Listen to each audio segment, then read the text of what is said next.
What's up, Greg, and welcome back to the Beef Zone, baby. This is where we talk about the internet's hottest drama going on right now. Today we're going to be talking about Axel Weber. He's a TikTok star, and he's already started one of the year's most insane internet quarrels. I don't particularly talk about internet drama too much on my channel, but I had to do an installment of the Beef Zone just this once because this is a pretty unique case. I don't think I've ever seen anybody start an internet beef quite like this before, and that's because this dude, Axel, has started a feud with a college. This dude has started beef with a 4-year accredited institution. I've never seen that happen before. Other influencers are out here starting beefs with each other because of like messy breakups, problematic tweets. This dude's out here starting beef with institutions. That's crazy. I'm gonna start doing that. The DMV, you're done. You're canceled. I had to wait in line once 5 years ago when I got my license renewed. You're done. Everybody go harass the DMV now, please.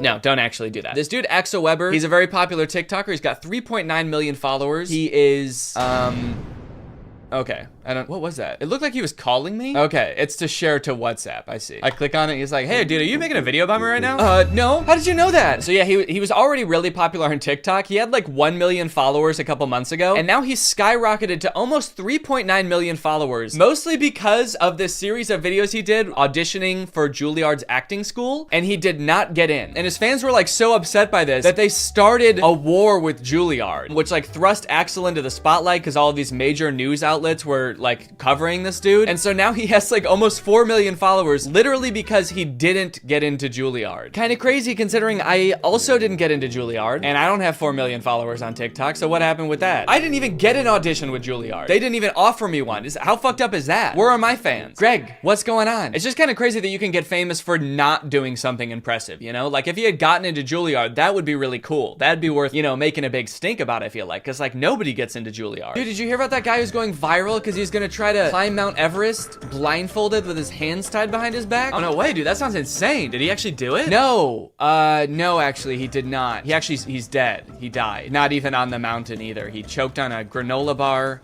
on the flight to Mount Everest. He's going viral? Yeah, dude, his funeral has 800 million likes. So I feel like to fully appreciate this story, we kind of have to go back to the beginning where it all began. So in December of 2021, just about a month ago, Axel had just moved to New York. He's pursuing acting. He's making a bunch of TikToks about living in the world's smallest apartment, and he has just hit 1 million followers on TikTok. Hi, we just hit 1 million on TikTok. Come on.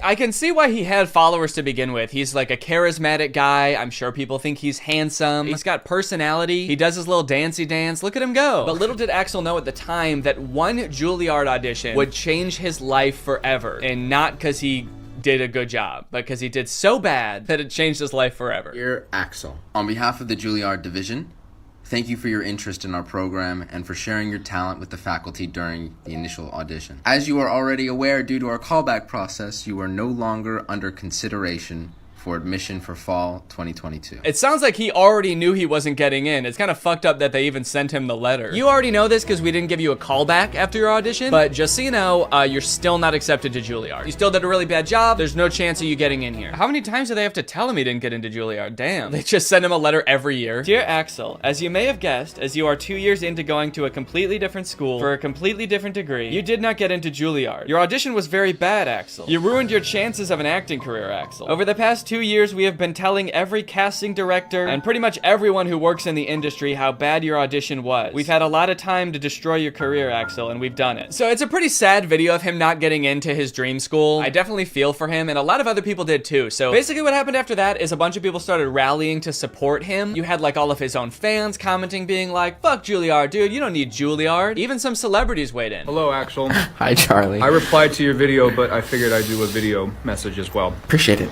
Not only did I not get into Juilliard, but I didn't get into 5 of these prestigious schools that I wanted to get into that I thought could better my career. Don't believe it. And while I do think school is great, and I did end up going to Berkeley, Okay. A prestigious Berkeley, conservatory for the arts congrats. is not going to be the thing that defines your career as an actor. Ooh. Honestly, I mean, it's a sweet sentiment, and I agree with the message. You know, not every famous actor went to a super prestigious school like Juilliard to learn how to act. You know, some just had rich parents, and so that's how they got into it. Lucky for him, I feel like he seems to like Charlie Puth. I feel like this video would not be nearly as impactful if it was like some guy that Axel does not care about. There's a video of Vanilla Ice being like, take it from me, Vanilla Ice. I didn't get into Juilliard either, but that didn't stop me from becoming the 20th most famous person for 1 month in 1995 and then slowly slipping into obscurity for the rest of my life. Axel's like, oh, thanks, dude.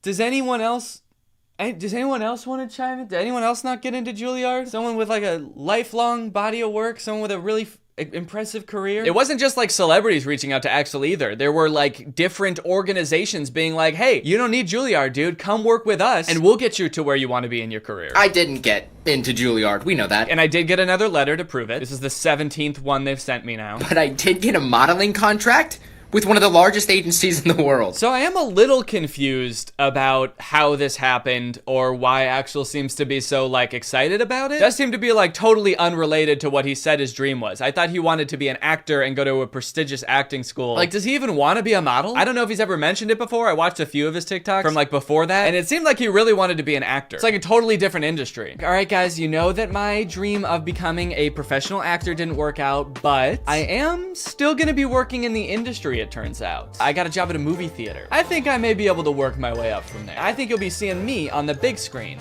real soon. It's just weird to see him going from not getting into a school that he wasn't qualified for to getting a job that it seems like he is even less qualified for, because I assume he at least had some sort of like acting prowess or like did some sort of acting before he started applying to acting schools. But modeling, it's like he didn't even want to do that before. Not only did he get a modeling job out of getting rejected from Juilliard, he also got a New York Times article. We just made the New York Times. When Axel Weber was rejected from Juilliard, the internet stepped in. The article is basically covering how all of Axel's fans flooded the Juilliard Instagram account to like lambast them in the comments, which to be fair, Axel does say like, don't do that. More than anything, we cannot bash Juilliard though.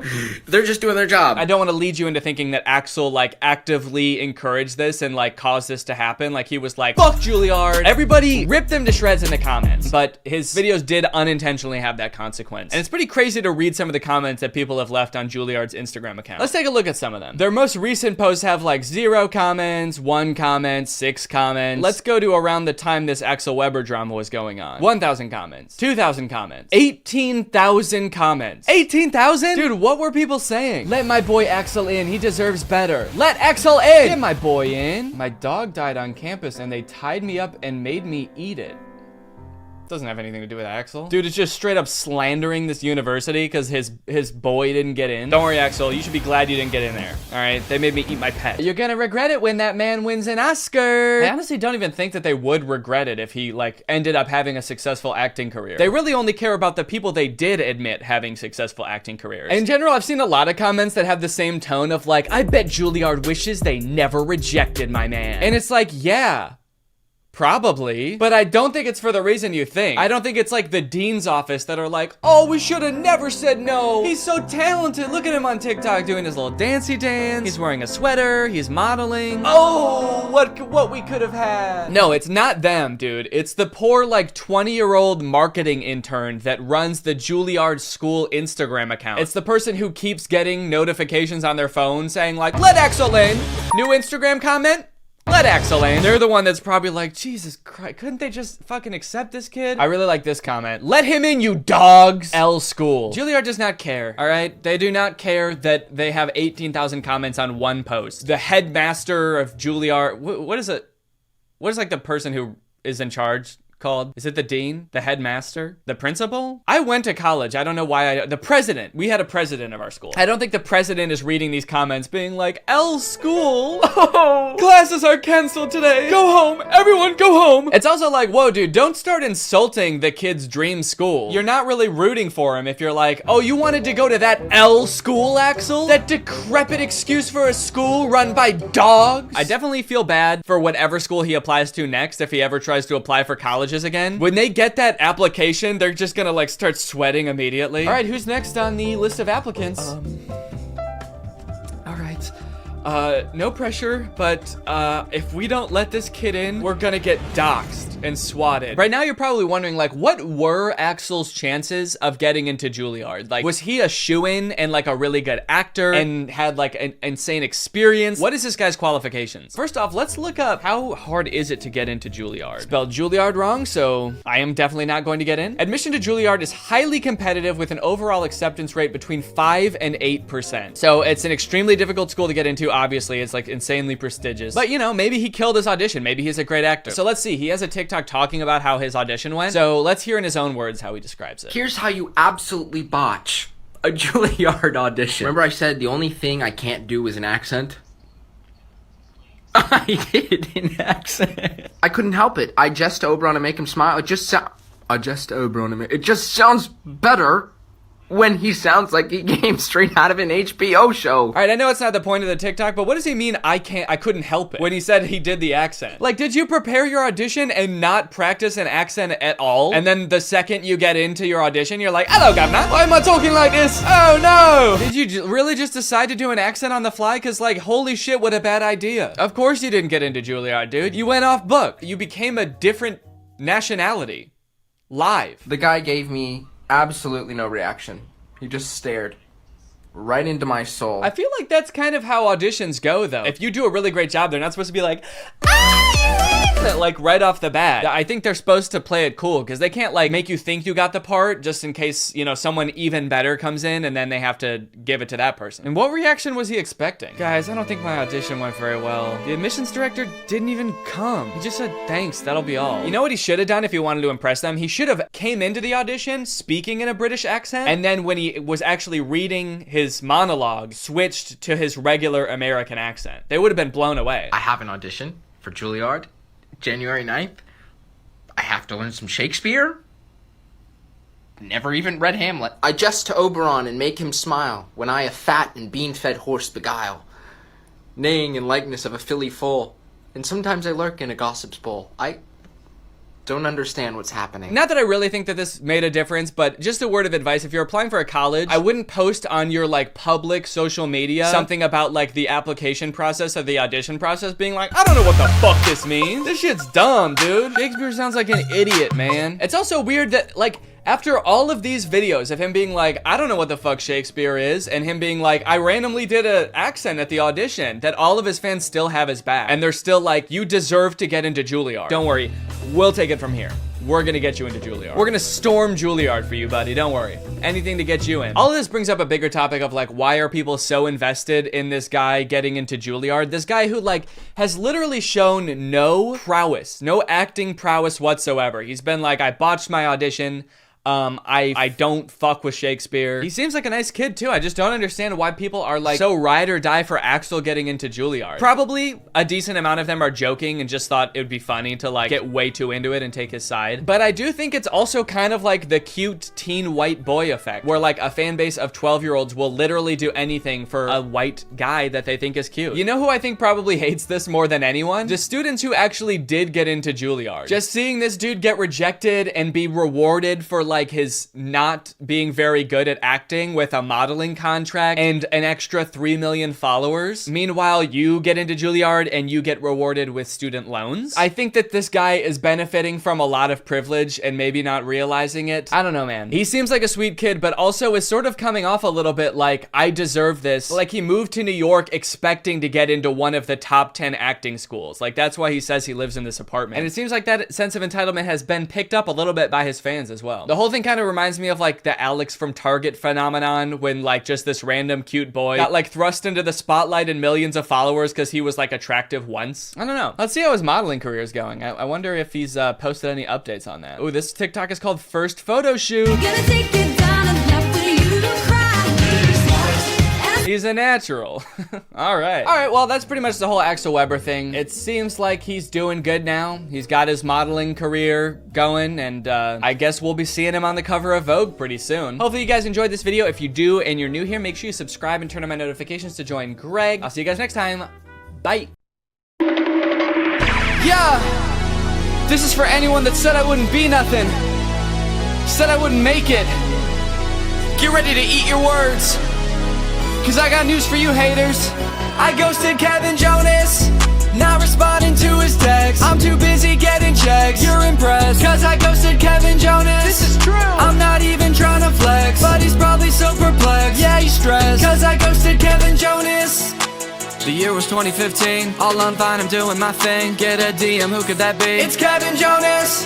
Ask me, can I help out with something? He sends me his phone number, dude, I'm jumping, I'm excited. He says I started signing musicians with me a while back. I've got a client working on a music vid for a track. I'm trying to get a couple Viners to help, it would be bomb if you could just record a clip of you lip-syncing the song. And I didn't respond, yeah, school got in the way, I completely forgot. Realized a few weeks later that I ruined my shot, and it's probably too late for me to reach out to him now. So that's how I ghosted Kevin Jonas. Mom, I hate it. Not responding to his text. I'm too busy getting checks. You're impressed, cause I ghosted Kevin Jonas. I'm not even trying to flex, but he's probably so perplexed. Yeah, he's stressed, cause I ghosted Kevin Jonas. They said I'd never be someone, look at me now. Ghosting Kevin Jonas, making mama proud.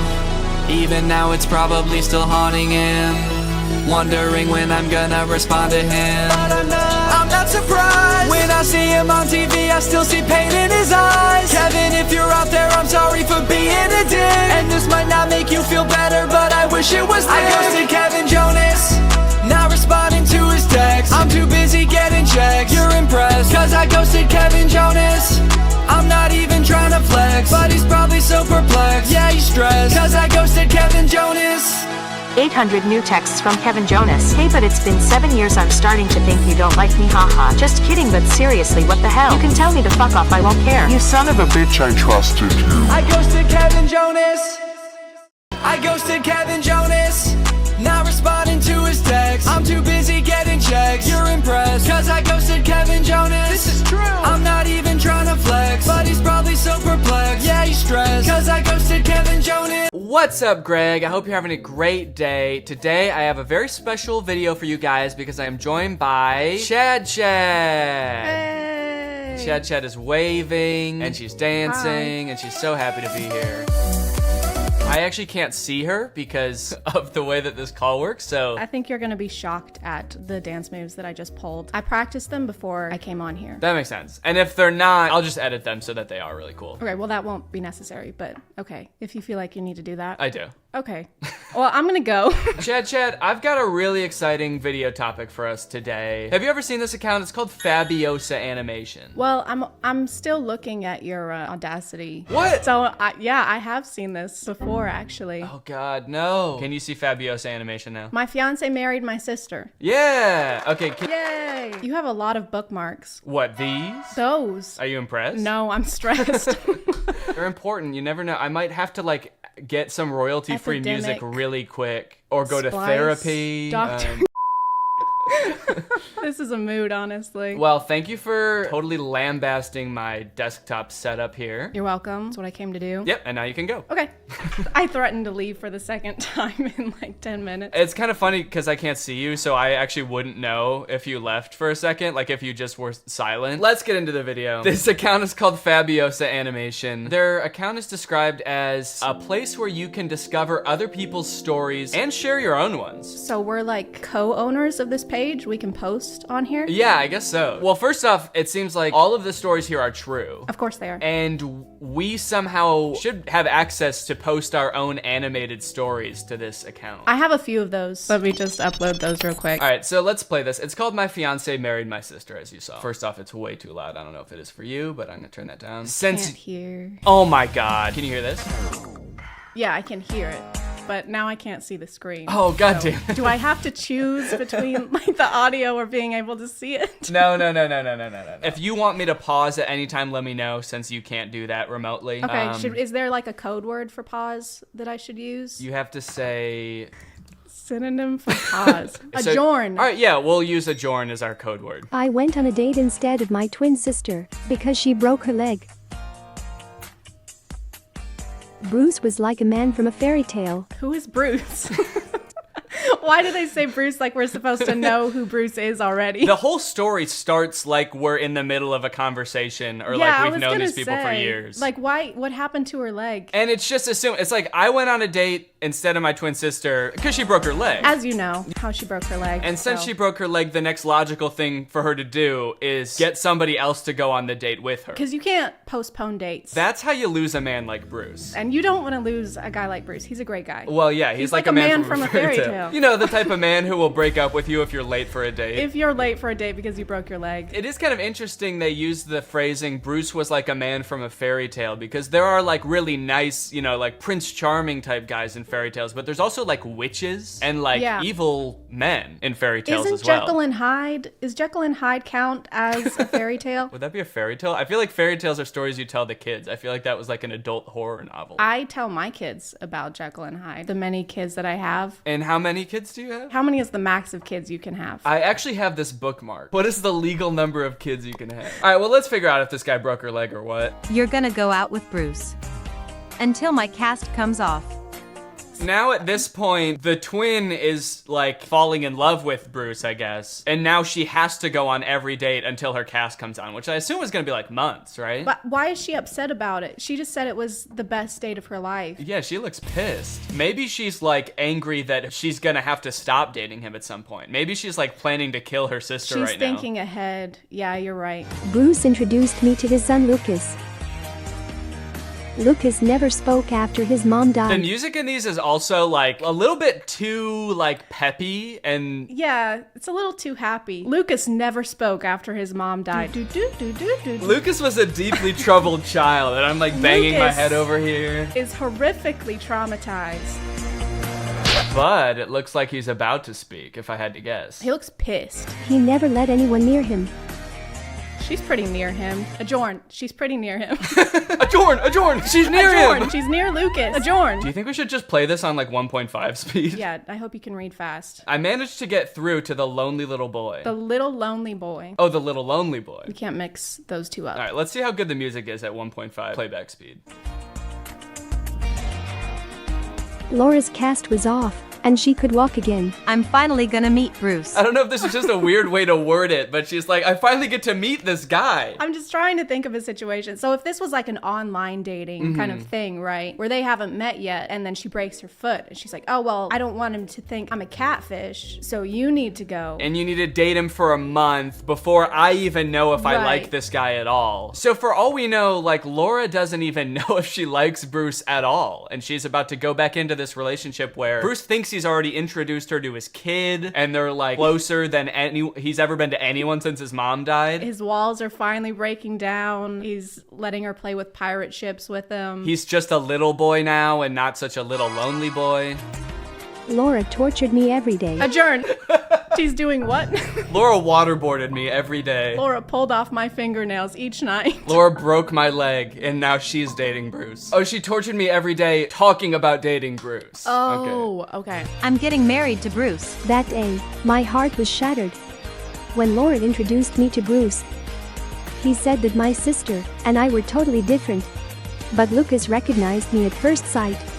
John. I only know one of the twins' names, Laura. I'm just gonna, is it Laura and like Laura part 2? Well, it's Laura and me, because this story is like from her perspective, so she never says her name. So this is us. Yeah, this is us. So Lucas is not a little lonely boy anymore. He's a little lonely dog, I guess, that can smell the scent of us and know that it's the true us, the true Laura. Because this isn't how we looked when we knew Lucas. We weren't wearing these glasses before. Maybe we just smell really bad. Oh, I miss my trash mommy. Oh, you smell like shit. I missed you. Laura's relationship with Bruce went downhill before my eyes. Oh. Calm down, your god-awful son. This took a dark turn. This is messed up for Bruce and Lucas. I feel like they need like a true crime doc dedicated to them or something after this. I can't tell if it's weirder from Bruce's perspective or Lucas's perspective, because Bruce thinks this is the same person who loved his son and now is all of a sudden being so mean to him. But Lucas like kind of knows that this isn't. Yeah, he thinks this is a demon probably, and he can't do anything about it because he doesn't speak. So he's just like writing messages like on the fridge magnets. He's like, Laura is Satan. Oh my god, that's terrifying. Call him your god apple. God apple? Call me your apple son. Call him little Johnny Appleseed. What's his name? I like that there's one comment on this video and it's just a heart. That could say a lot of things. It's like, I love this, or like, you know, sending positive vibes. Get better soon, whoever wrote this. Oh, I just realized that one of the hashtags is karma. So I wonder what's gonna happen to the bad Laura. Well, we don't really know the moral compass of the people who wrote this. Maybe Lucas is gonna get his karma finally. Lucas didn't eat his veggies one night, and then his mom turned into Satan. So eat your broccoli. Laura dumped Bruce and disappeared. In her letter, she said she filed for divorce. One day I got a call from Bruce. He had no one to leave his son with.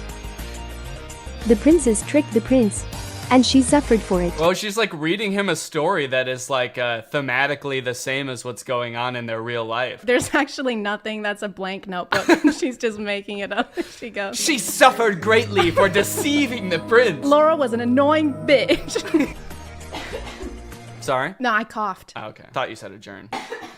Adjourn. Yeah, your coughs sound like you're saying adjourn. Adjourn. No, I don't know why. Okay, you just Why cough you think like that? Adjourn, yeah.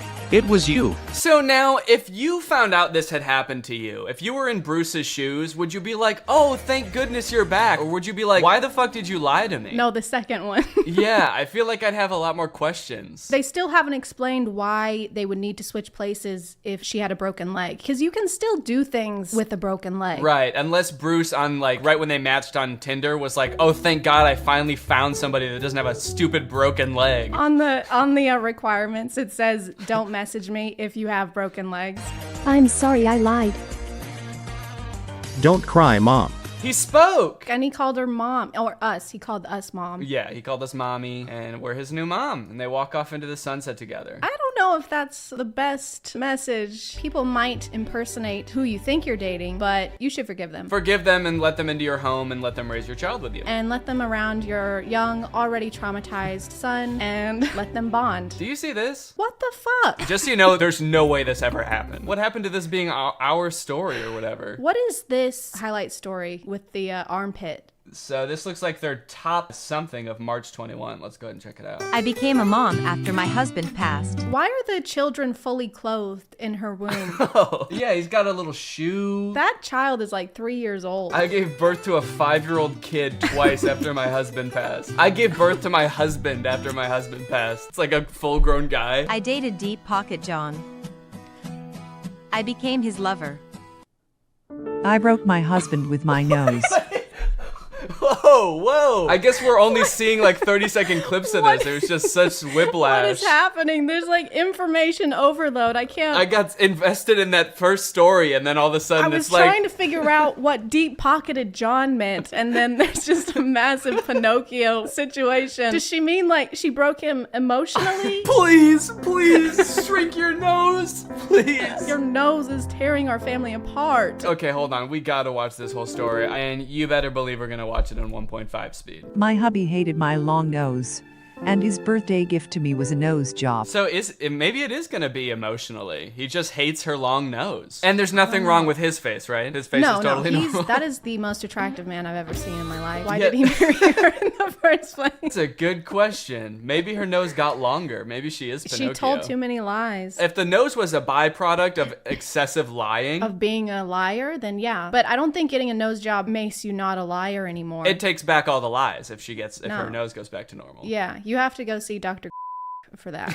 He would take his pretty colleagues instead of me to business meetings. You'll scare everyone off with your nose. Everyone else is gonna be scared of you, like me. I'm so scared of your nose. Does she work for him? Oh, I guess. I don't know, unless like this is their house and we gotta go have a business meeting in our bedroom. Get the fuck out. I decided to wait until Seth dozed off to run away. I didn't want the surgery, but was afraid to tell him.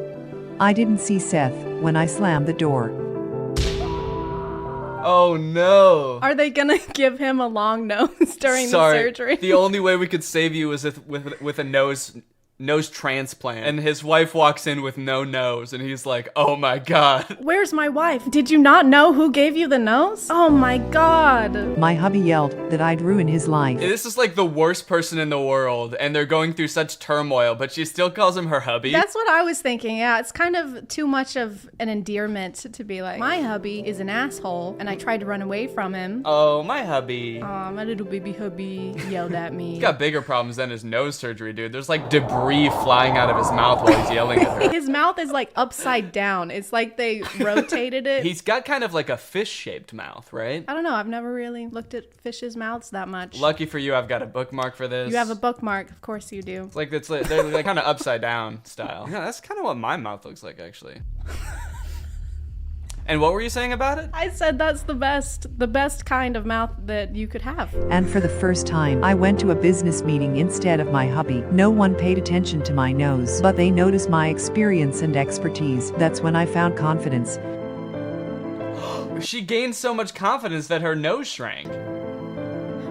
No way. The moral of this story is just don't have a big nose. It like shrinks and then fades to be another nose. Like it gets pretty small and then the animators were like, well, that's too small. And then they kind of fade it to like a normal nose. We don't want to make this unrealistic. I filed for divorce and got everything in court. Well, I filed for divorce and set him ablaze in the courtroom. Wow, she's got some kind of magic going on. My nose shrunk 3 sizes the day I gained confidence, and when I took my husband to court, he started on fire. Burst into flames. I got a raise and filled Seth's position.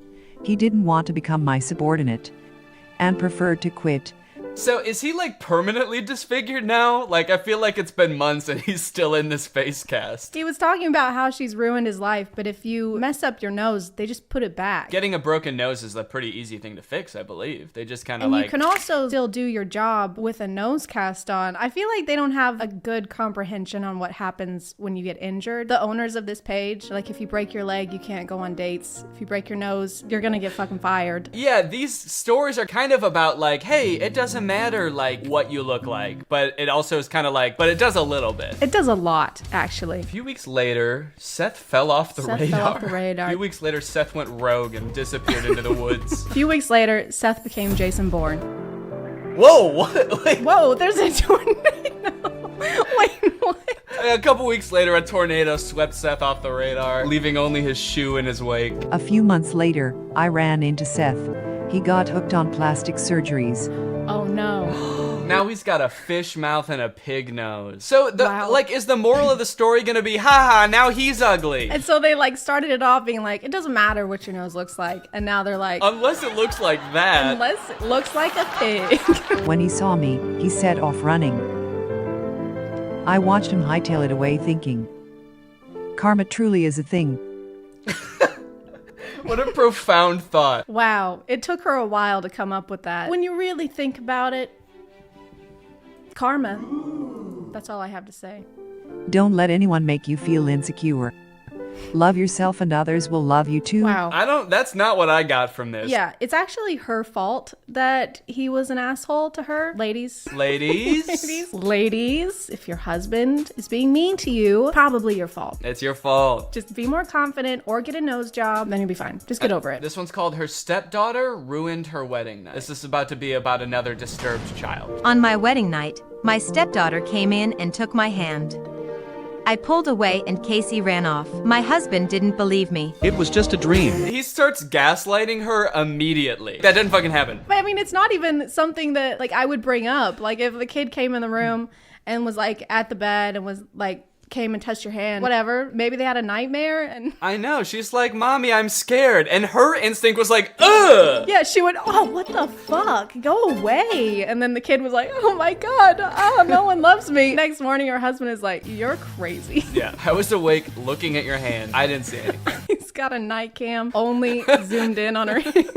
I didn't sleep the next night. I didn't sleep the next night for fear that Casey might come and brush my hand lightly again. I know, why is she so scared? Look at her, she's holding the bed sheet up. Again, I feel like we're like thrown into the middle of this story and Casey has done some fucked up things before this even started. I was kind of expecting him to be like, that was a dream, I don't have a daughter, or something like that. Maybe that's the big reveal. It is a little weird that he wouldn't bring that up the first time she says it. He's like, it was just a dream, and he doesn't care to elaborate on that. He's too tired, he's up all night. Yeah, it's true. He's like, all right, I gotta get some sleep now. Don't move that hand. Review my footage. Casey came again and tried to hold my hand.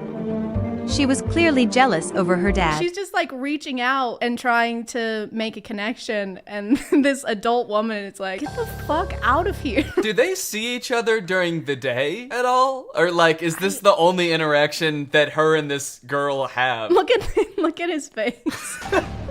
Chris, look, she's right there. He's like, no, that's not happening right now. You think she could bring this up during the day, be like, hey, Casey, why are you coming into our room at night? But I guess like they never cross paths during the day. Well, I mean, she's not there. She's not alive. Casey hasn't lived here in over 50 years. Then I started locking the door at night. But every night, Casey came to the door.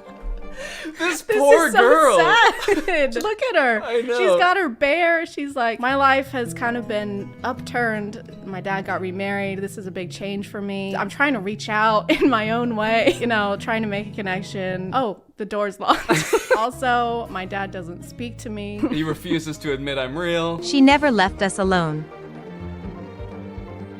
Get rid of her. I can't do this anymore. She just wants some popcorn. She's starving. I haven't eaten anything in weeks. But Chris chose his daughter. I was not expecting that. I was expecting Chris to be like, okay, off to boarding school. Go on. And all I could do was pack up my stuff and leave. Clearly your life was just too awful to stay. Chris suddenly called me during his business trip.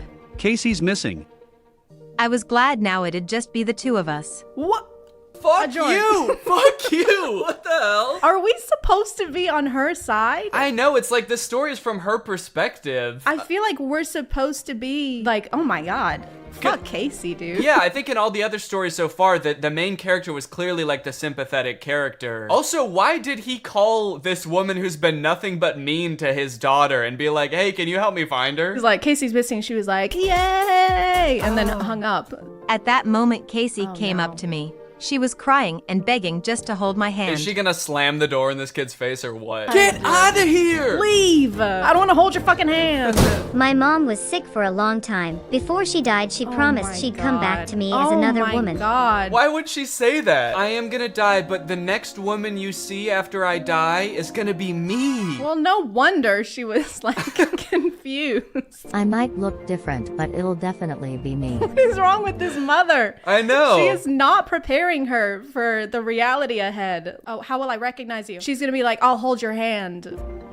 I'll have the same warm, soft hands. Oh, so she was trying to she was just trying to feel this girl's hand just to see. She was doing the test, the hand squeeze test. Casey was hoping it could be me. Yeah, no shit. So I finally put two and two together that she I thought finally figured it out. She wanted me to be her mom. I find it so hard to believe that after finding this out, she's gonna be any different. It's like, if you were this mean to this kid whose mom died, knowing this small piece of information is not gonna make you suddenly be like, oh damn, you thought I was her? Okay, yeah, then I will be her. The next morning, Casey hugged me and smiled. Mommy, you really came back to me. Yes, and you helped me remember everything. I don't like that, because she's gonna grow up, and are they just gonna be like, I am your real mom. I'm your dead mom, and I used to be someone else, but when your mom died, she took over my body, and that woman is gone now. There's a lot of possessions going on. Don't worry, sweetie. I am your mother. I possessed this poor woman. I am your mother. I will rip the soul out of a new woman and replace it, and then I will come back to hold your hands. I'm so sorry I was an ass to you for the first few months I was married. That was just the hormones settling down, getting used to the new soul. That's how a reincarnation story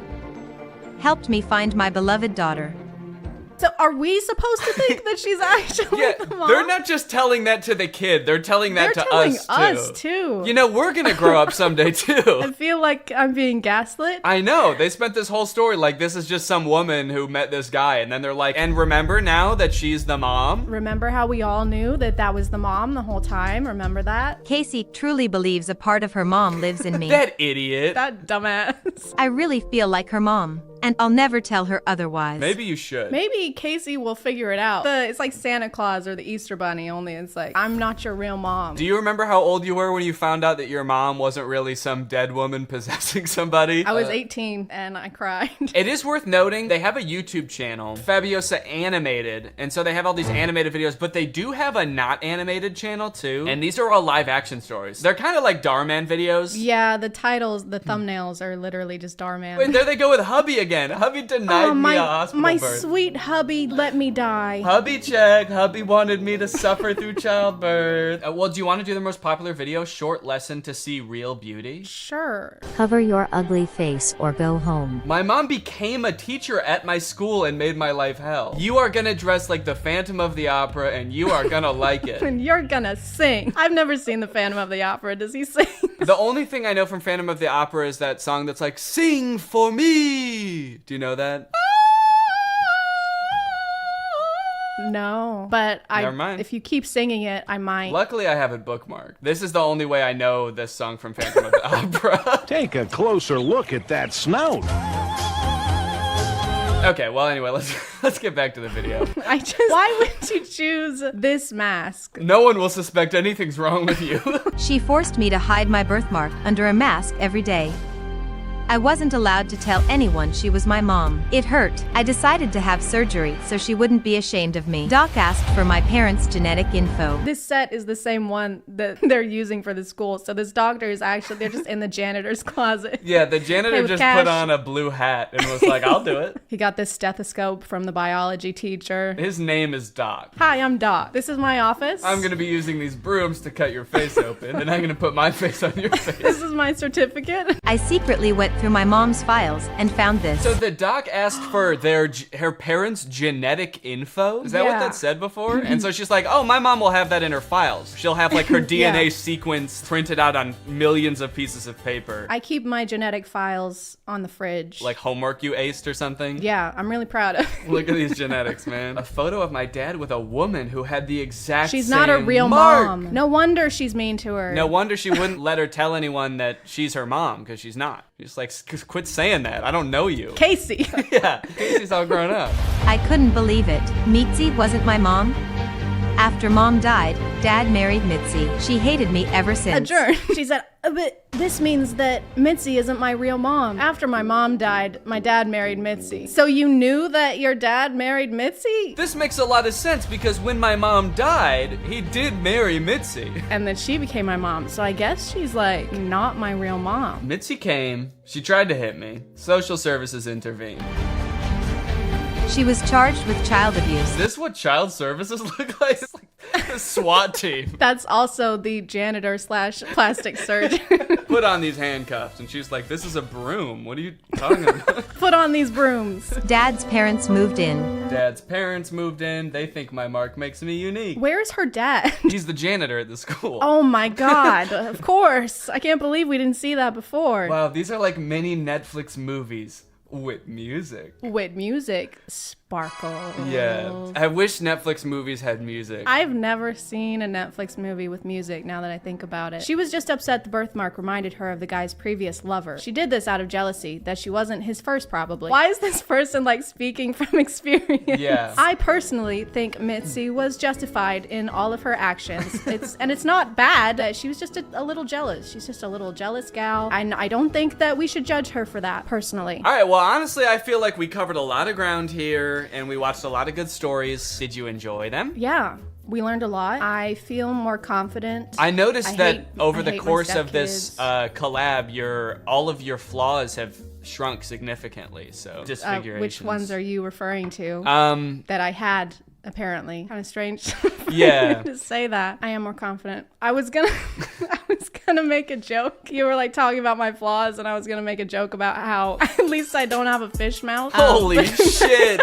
What the fuck? But it sounded too mean in my head, so I kept that to myself. But yeah, my fish mouth is gone now too. I'm so confident. You look 1,000 times better now that your smile isn't upside down. This video has been sponsored by Current, the future of banking! Guys, banking is one of the few industries that is yet to be modernized by technology. Banking right now is dominated by a bunch of old companies that are run by a bunch of old people that don't know jack about tech. And that's what Current is here to change. They've been built from the ground up with modern technology. Current wants to help you get your money faster, move it faster, and spend and save it better than ever. They can help you get your paycheck up to 2 days faster. They've got no overdraft fees up to $200, no minimum balance fees, and they have a new interest feature that gets you up to 4% APY on your savings. I like Current because it's like a one-stop shop for everything banking. You can get direct deposit on there, you can save money, you can also request money from friends and send money to friends. Also like the Current card, it looks very modern and sleek, just like me. As usual, Current wants to give back to you guys today, so we are giving away $500 to 5 random people who use my code DannyG when signing up for Current. So head on over to current.com/DannyG or click the link in the description. Use my code DannyG when signing up and you could win $500 100 smackaroo. Current is free to download and you can get some serious coin just for doing it, so there's no reason not to. Thank you to Current for sponsoring this video, and thank you to you guys for checking out Current. Also, make sure you guys head on over to Chad's channel because we did a video on her channel as well. I guess that concludes this video. Thank you to Chad for helping out.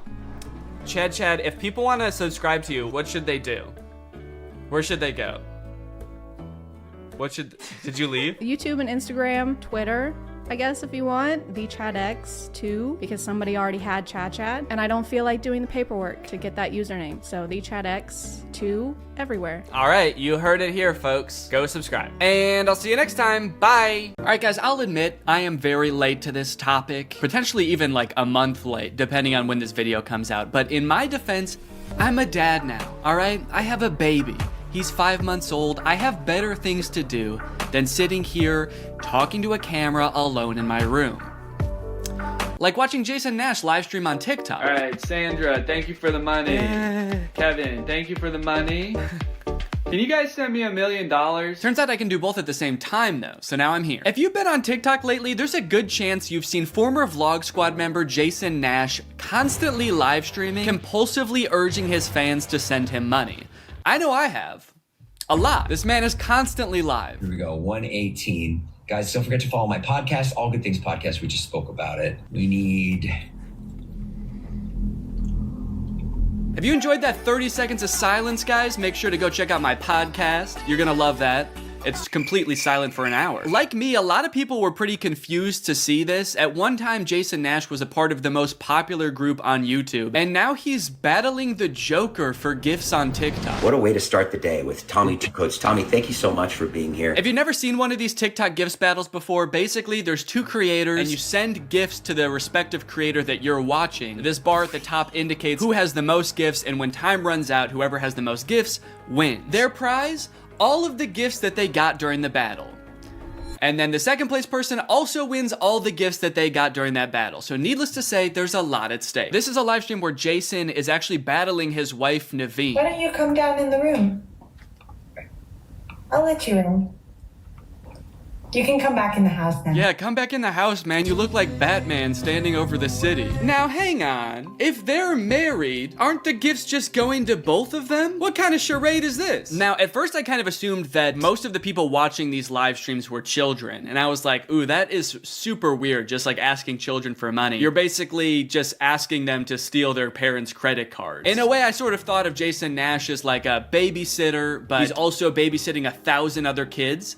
And if you start choking, he's not gonna call 911 because he can't see you. But after tuning into a few of his streams and actually like clicking on some of the profiles of people watching, I realized that it's actually mostly adults, which was very surprising to me. Guys, what are we doing here? Stop that. I promise you there are like 1 billion other better uses for your money than helping Jason Nash's wife crush him in a gift battle. Fun as it may be. The reason I wanted to make this video is because I think that it's kind of a very interesting look at the career span of a creator. It's a pretty new career, all things considered. And like nobody's been a full-time online creator for 40 years. So we don't really know how long this career is supposed to last or how it will evolve over time. So I think it's worth looking at why Jason Nash is here. Between the years of 2016 and 2020, David Dobrik was seemingly at the top of the YouTube ecosystem. What started as David just sort of goofing around and filming his friends as up-and-coming content creators quickly turned into partying all the time, collabing with huge celebrities, huge giveaways, and giant sponsorship deals. And if you didn't watch the vlogs around this time, you might think that David was like the biggest part of them, but it was actually more his friends doing the heavy lifting. David was always behind the camera, and sure, he would laugh a lot, and you'd hear him laugh.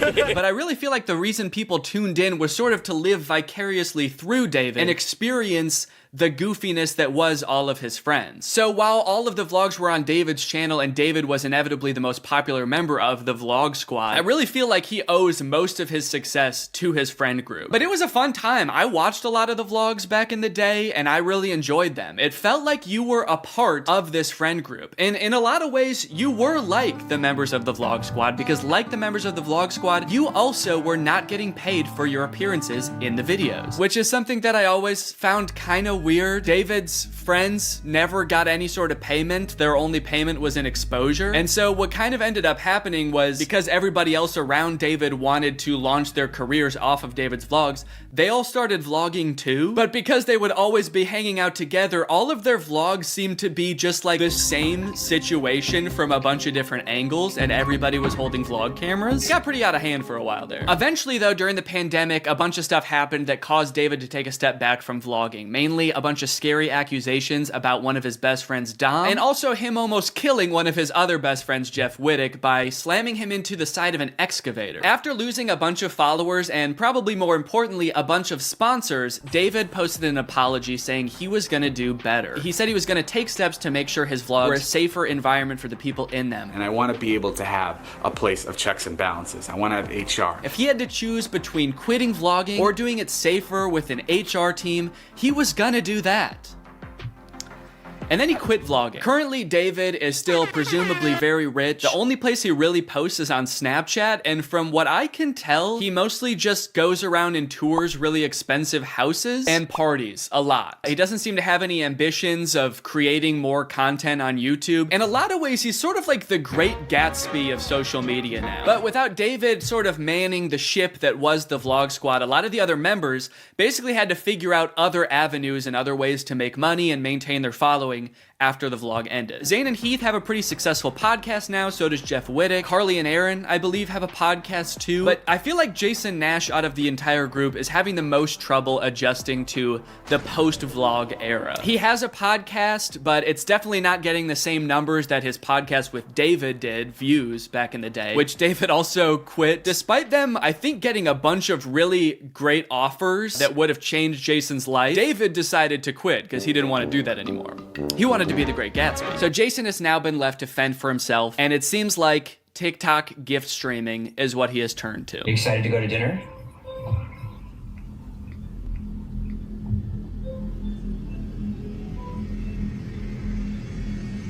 Man, this is content, baby. This is crazy. I didn't know all you had to do is just sit there and stare at your camera and people will just send you money. Why did I write this whole video? So a lot of the response has obviously been kind of cringing at this feeling that what he's doing now is very shady. And I mean, he's not really harming anybody, I guess. It does seem like it's mostly adults sending him money. Obviously, there's always going to be kids online stealing their parents' credit cards, so that's not great. I do get kind of a shady vibe from it just because there literally is no content for you to consume except to send him money. Like, the whole point of this stream is to see how much money Jason can make without having to do anything. That's like the point of the stream. Melanie, thank you. Let's go. And you could argue that Twitch streaming has donations and, you know, a bunch of other live streaming does too. But I would argue that there's at least some content behind that. Someone's playing a video game or they're doing a podcast live and the donations are just a little bit extra on top. It's not the content itself. I've also seen a lot of people wondering, like, wait, isn't David super generous? During his vlogs, he was always giving away cars. He was paying for people's weddings, just like handing out PlayStations to people on the street. Surely he could just help Jason if he's struggling financially, right? Wrong. From some of Jason's podcast clips, it seems that that is definitely not the case. But before we get to that, I've got to make some money of my own. Alright guys, let's get those gifts in. James, thank you for the llama. Carol, thank you for the sombrero. Brian sent a Arab? Oh. Is this a gift on TikTok Live? Also, how did you get this one? This one's mine. Well, regardless, this is actually pretty convenient because this video is sponsored by Arab. Arab flavors your water using scent-based taste. And, oh, Brian also sent a scent pod? Oh, thanks, man. Okay, so I can put that on. With the scent pod down like so, it's just a normal water bottle. But when I activate the scent pod, air is able to pass through the scent pod and into your mouth, where you can taste the scent.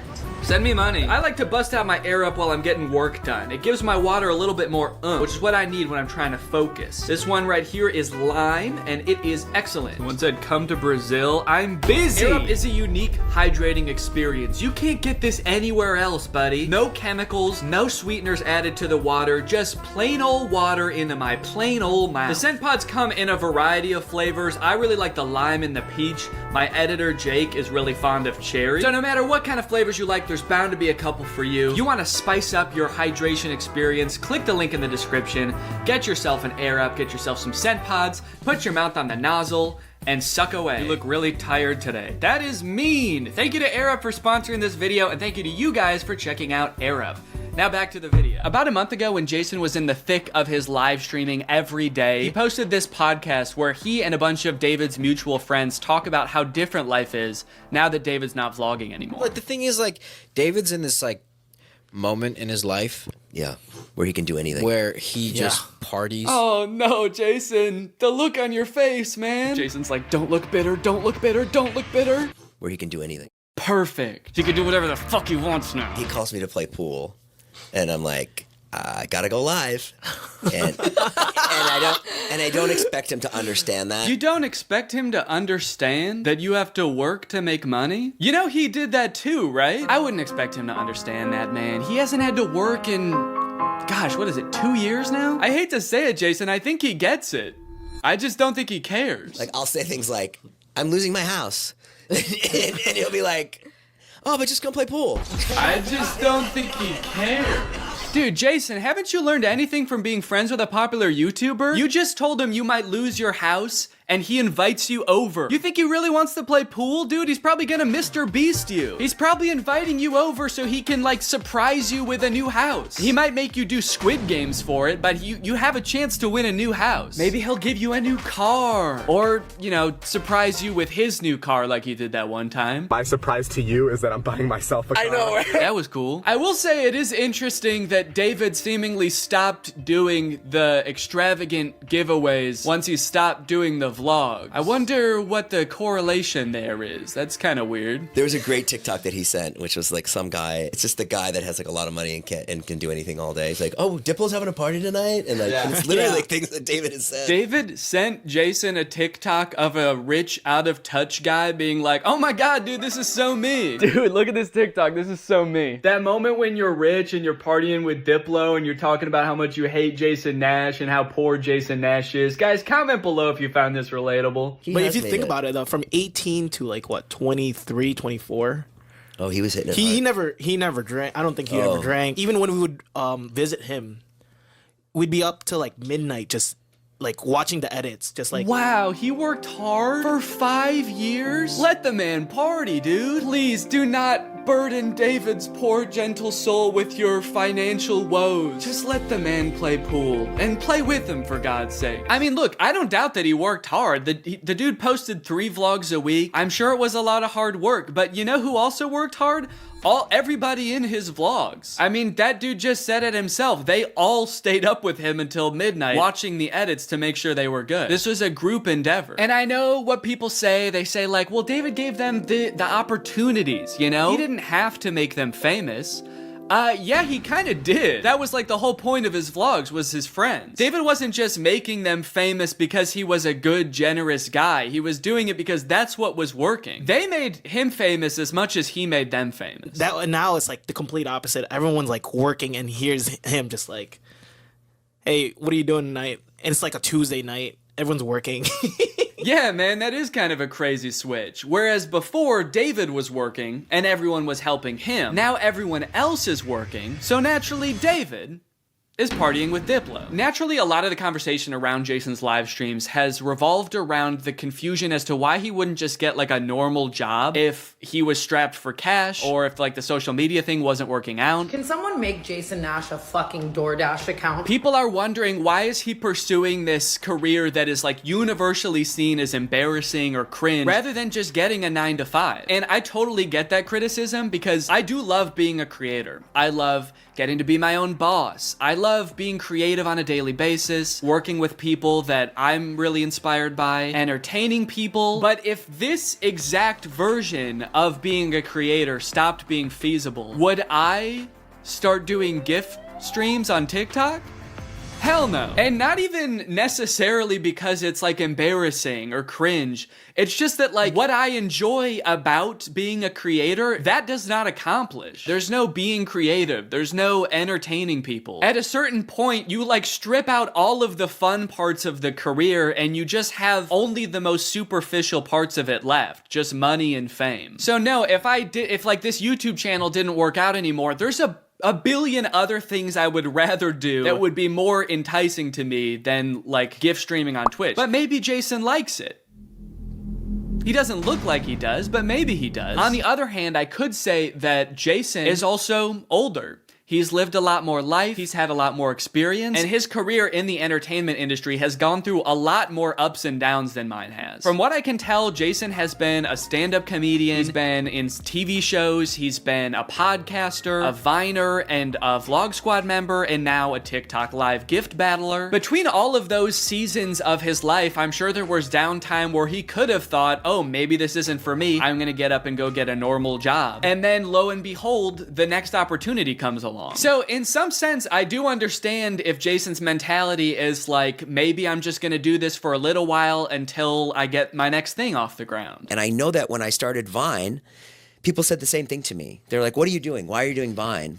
You know? And I was like, okay, this is what I'm doing. And then I did YouTube and people were like, why are you doing YouTube? And I feel like when you're first to something, that can really pan out. Yeah, I do get what you're saying, but also I don't know if this is the same as Vine and YouTube. Saying he's the first to this new thing like TikTok gift battling is gonna be the next big thing is very worrying to me. Please don't make that the next big thing, guys. On top of all that, there is this sort of like gamification in your head that happens when you're a content creator. Because so much of it is like numbers based, you're always looking at your analytics, hoping your numbers go up. It becomes kind of a game in your head to see if you can do better than you did last month or last year. Because of that, I feel like in a lot of content creators' heads, quitting or pursuing a different career path is seen as like losing the game, even if it's subconscious. That being said, I don't think that's a healthy way to look at it, and I would encourage people who are pursuing being a creator to find other passions that, you know, if this didn't work out, you could pursue that instead, because I think just clinging to relevancy for relevancy's sake is not a good thing. But why try to guess what Jason's thinking when someone literally asked him on his own podcast why he doesn't just get a job? This isn't me saying this as a negative thing. Yes, I'm yes, just no, totally address it. asking. Please. Yeah. Why don't I get a real job? No, I know why you do it. Yeah. But like... No, man, I know why you do it. It's pretty clear to me.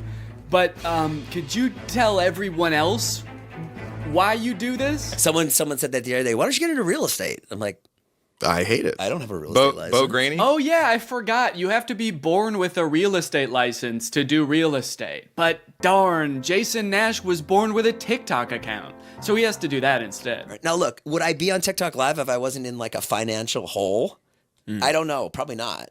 But also like YouTube wasn't really working. And I needed to find something. OnlyFans. I can't do OnlyFans. This is such an unrelatable thought process to most people. YouTube is not working out for him, and his first thought is OnlyFans? TikTok begging people for money? It just comes off as being so set on being an influencer that nothing else matters to this guy. Listen, it is what it is. It's like, I was on Vine, I was on YouTube, I was on Snapchat, and now I'm doing this. Don't say it like that. Now I'm doing this. I mean, I do like it. No, man, I don't think you do. Not after that. We all saw that. So anyway, it is what it is, and I have to do it because I love it, and it's my favorite thing. Phew, that was close. Hey, we can hear you. What? You said that was close out loud. Oh no! Do you ever think about going to DoorDash or to like a? I just never thought it's entertainment or nothing. I don't care what it is. Like, what would you suggest I do? No. It's just that we get a job at Lululemon. From what I can gather from this clip and the way they're laughing about the prospect of being a DoorDash driver or working at Lululemon, those jobs are not even on the table for Jason. I don't know his personal finances, but Jason lives in LA, he owns a house, he has kids, he has a wife. So I feel like when he's saying things like, I don't have any other skills, what he's really saying is, I don't have any other skills that would allow me to live the exact same life that I'm currently living. And honestly, I could understand if he really does like the TikTok live streaming thing, but don't laugh at other jobs like Lululemon or DoorDash like you're so above doing them, yet you're on TikTok literally asking people for money. And I do totally get that Jason has kids that he has to support, that I'm totally empathetic to that situation. It is kind of ironic that his solution to that is to ask other people's kids for money online, but that's neither here nor there. This whole situation kind of reminds me of this TikTok I saw about a month ago. My Roman Empire is all of those influencers who dropped out of college or quit their jobs, moved to LA, then became irrelevant. Like, where did they go? What are they doing now? One interesting thing that I don't know if a lot of people know is that I feel like a lot of creators who get into this situation can actually leverage some of the connections they make while they're relevant and some of the skills that they've learned to get jobs at like marketing agencies, talent agencies, social media companies, or working for other creators behind the scenes. There's actually a lot of opportunities out there, which I would know because my first job out of college was working for a YouTube MCN. While I was still on Vine, I graduated college and I was worried that that wasn't going to be a stable career, so I actually got a job working at an MCN. And then I also worked at the YouTube channel Corridor for a while before my YouTube channel took off. So just throwing that out there, there are other career opportunities where you get to be involved in the creator space, even writing or acting, stuff like that. But it doesn't have to be your operation. You can just get a stable job. All right, it's time to talk about David again. While everyone was making fun of Jason for doing the TikTok live streaming thing, David paid him a visit on Snapchat. Dude, you're kind of becoming a legend on TikTok now. I know. Not in a good way. Yeah, but I think it's fun. No, man, this is a great look. This is awesome. Multi-millionaire visits former unpaid employee wearing a crown to make fun of his new job. David, do you know why, perchance, Jason has to do the TikTok live streaming? Have you thought about that at all? During your long nights of playing pool? Bye, guys. Thanks for having us over in your little hobbit home. And make fun of his house before you leave? Check. Great job. Now, with all of this talk about David and Jason, I just want to make it clear, do not go and send any hate to these people in real life, especially Jason. Jason actually got swatted mid-live during one of his streams a few weeks ago, which is obviously horrible. Anybody else inside? No. Okay, hold on. Let's get put together and then... This is obviously a horrible situation, actually terrifying. But I cannot help but break a little smile when I look over and the two people he's gift battling are the Dobre brothers. I don't think there's a single funnier sight than watching the two of these blankly stare into the camera and not understanding what's going on. Also, imagine your gift battle opponent getting swatted and he's still crushing you, dude. That's gotta hurt. My big takeaway from all of this is if you are pursuing being a content creator, I would heavily recommend being super careful about the way you go about it. I would highly recommend not letting your success be at all related to the success of another influencer. You don't want to be the guy from David's vlogs when David stops the vlogs. Also, save your money. This career that we have, we don't know how long it's gonna last. I mean, I sort of view it as being any other type of entertainer. You're only relevant for so long, or like an athlete or something. You can only be in your prime for a certain amount of time, so save as much as you can. It's really easy to get caught up in the lifestyle of an influencer and like partying all the time and flying on private jets, buying expensive cars. And if you can make this career last for like 20 to 30 years, that's awesome. That's insane, but it's definitely not guaranteed. So just be careful, all right? For me, for your old pal Dan. Alright guys, well I hope you enjoyed this video. If you're new here and you're not subscribed yet, make sure you subscribe and turn on my notifications to join Greg. Greg is what I call my fans here on YouTube, and if you just watch this whole video, that means you kinda gotta be a Greg now. I don't make the rules, sorry. Except for that rule I actually did make, but all the other rules I don't make. Alright, I'll see you guys next time. Bye-bye. Special delivery! What's up, Greg? You guys know how when you buy something online and then return it, it gets sent back to the warehouse, repackaged, and then sold to somebody else? Maybe you picture some kind of alternate evil version of you that likes really tight-fitting t-shirts? Yeah, that's not true. It turns out stores like Amazon realized a long time ago that it's actually a lot of work to look at each item that gets returned and try to figure out if it's broken or dirty or if Shadow Danny would even like it. So they thought of kind of an ingenious method to get rid of it all. They throw it in a landfill. That's where an estimated 6 billion pounds of returned items end up every year, but luckily, some of them escape this fate. Sitting in giant boxes in these third-party facilities across the country, these mysterious forgotten items cling to some sense of hope that they might find a new home. And I am very curious as to what's in these boxes. On Amazon, you can buy like anything from a dancing monkey plush toy to a clapping monkey plush toy. And everything in between. So I want to get my cold, sweaty little hands on one of these boxes of Amazon returns, but I don't know how. So I reached out to Raleigh Williams, the host of the YouTube channel Climate Town. So Raleigh, you're working on a video about free returns right now, right? Yeah, I saw this expose on a bunch of like brand new returns in a landfill and stores like throwing out cordless drills and perfectly new laptops and stuff. And I just thought like, we shouldn't be doing that. That shouldn't be how this system works. And so we've been reading up on it, and the reverse supply chain is not making me super optimistic. How do free returns go from like me returning an item to these random warehouses across the country where they end up in these mystery boxes? Yeah, so what's the last thing that you bought online? I think I bought AirPods. You know how there was like an option on the AirPods to, if you buy this, you can get it delivered to your house right away? Like they'll put it into a cannon and fire it at your window? Yeah, that's the option I picked because I needed them now. So that doesn't really exist in reverse. You can't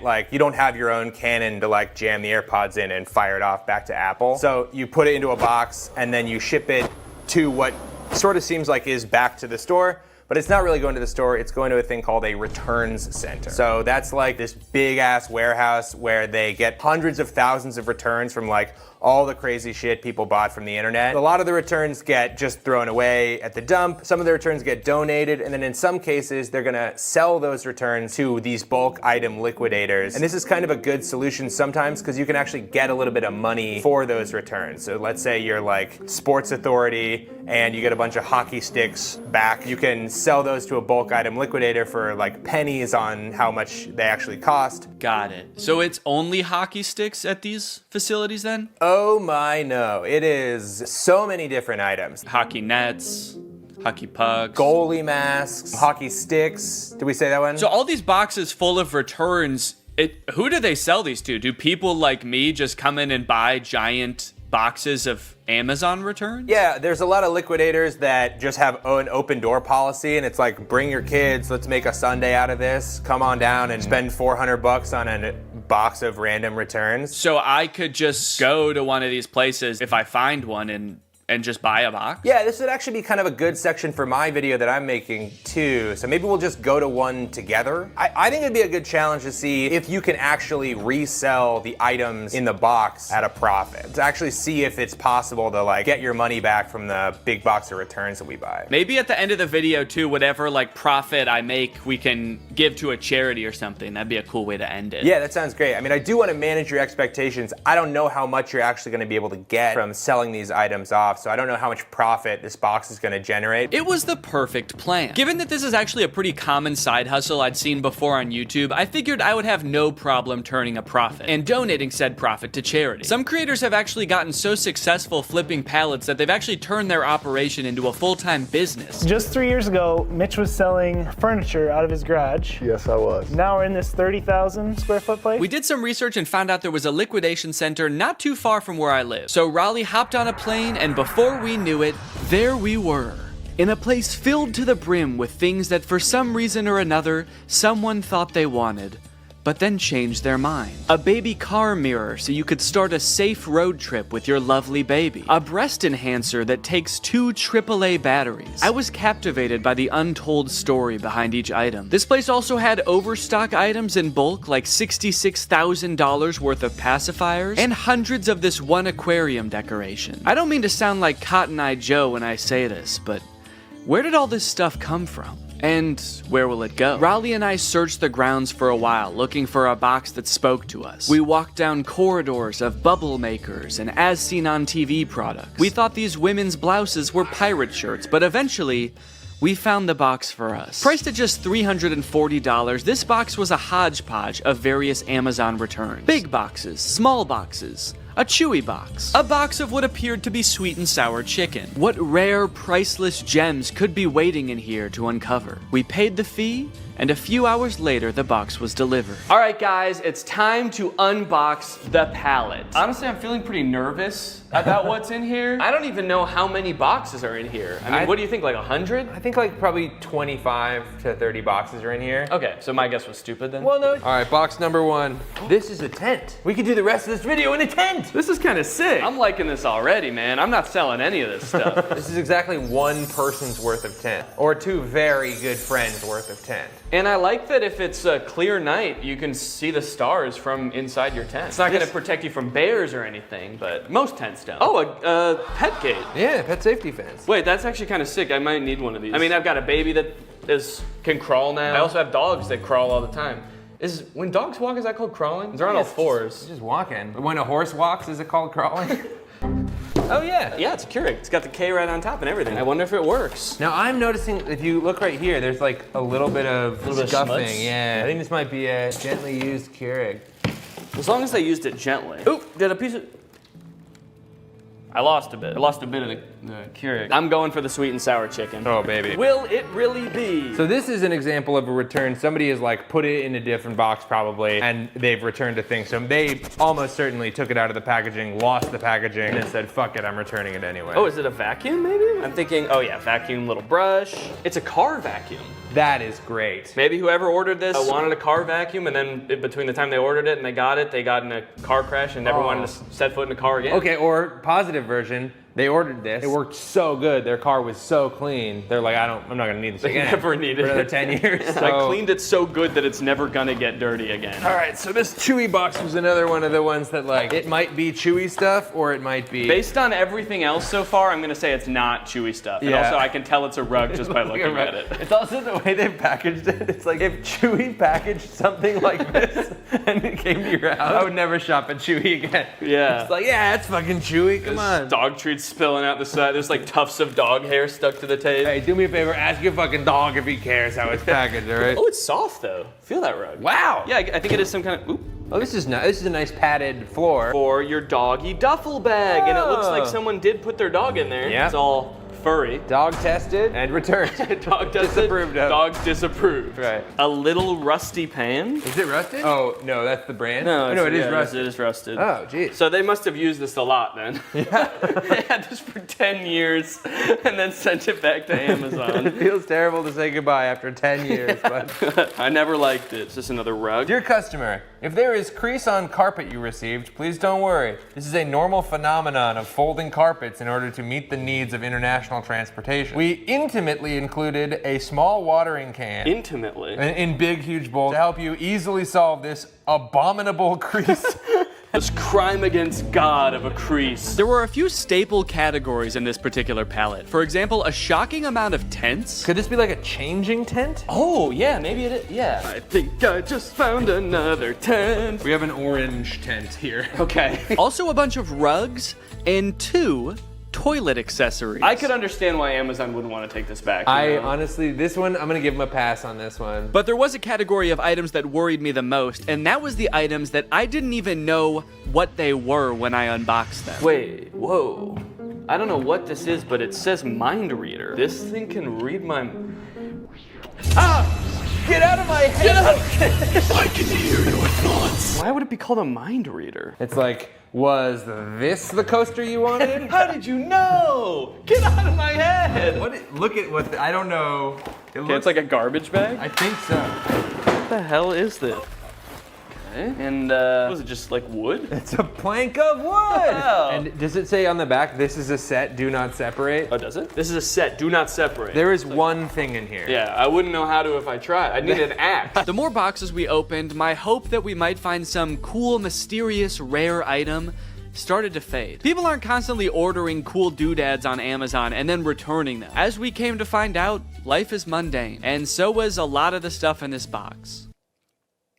until we found this cool bird feeder. A smart AI recognition bird feeder. What does it recognize? I think it recognizes the kind of bird. Ooh, wait, that's actually kind of cool. It's kind of cool. Maybe if it sees a squirrel, it won't like put anything out. If it sees a squirrel, it shoots it. Okay, yeah, look at the bird seed comes down. Your little camera looks at him, says, blue jay detected. Wow, that's actually kind of cool. That's great. I could definitely find someone that wants to use this. In total, there were 34 boxes, and without making a single dime yet, we had already spent 55 minutes taking it all out of the box. I'm not going to show us unboxing every single item, but if you're curious, here is a list with all 34 items we unboxed. Battery low, your GoPro will automatically power off. Wow. That's weird. Perfect timing. Do I have a rectangle on my head, Chance? It's a little one. It sort of looks like you're like Harry Potter's brother. He has like got a little rash on your head, but not the lightning bolt. He like saw Harry get Avada Kedavra and he like ran away and just ran into a wall. Yeah. The boy who goofed. Yeah.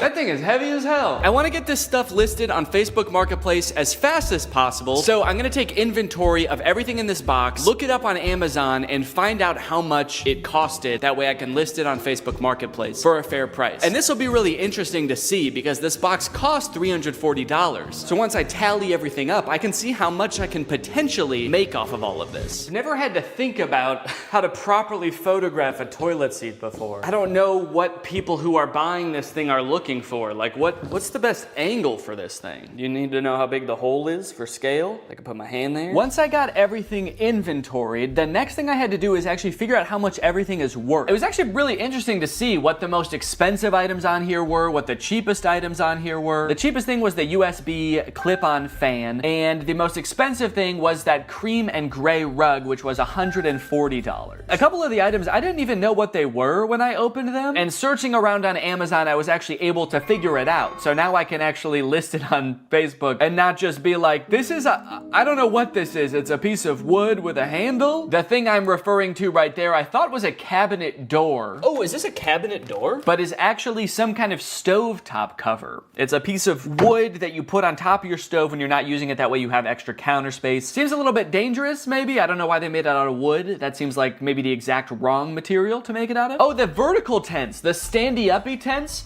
are for privacy and showering in the woods. So I guess you just climb in there and you just dump water on yourself? Or maybe if you get some kind of hose to go in there. Yeah, it's for showering. It's not for sleeping standing up, surprisingly. So in total, the box cost $340 and there are 34 items, conveniently. It's almost like they did that on purpose. But basically, I have to sell everything for an average of $10 or more to break even or make a profit. But if I wanted to make the maximum amount of money possible, then I would make around $1,700. And then if you subtract the $340 that I bought the pallet for, or Raleigh bought the pallet for, really, then the profit would be $1,350. So that is the maximum amount of money I could make from this. 1,300 smackaroons. But as I'm sure you're aware, that's not how Facebook Marketplace works. I don't think I'm gonna be selling these for anywhere near the amount that you could get them for new. I wanna try to sell this for a good price, but I will also be battling with my other want, my secret want, which is to get all of this stuff out of my garage as quickly as possible. I can barely back my car into the garage right now because this box is so big. So there's like an angel and a devil on my shoulder right now. The angel saying, come on, Danny,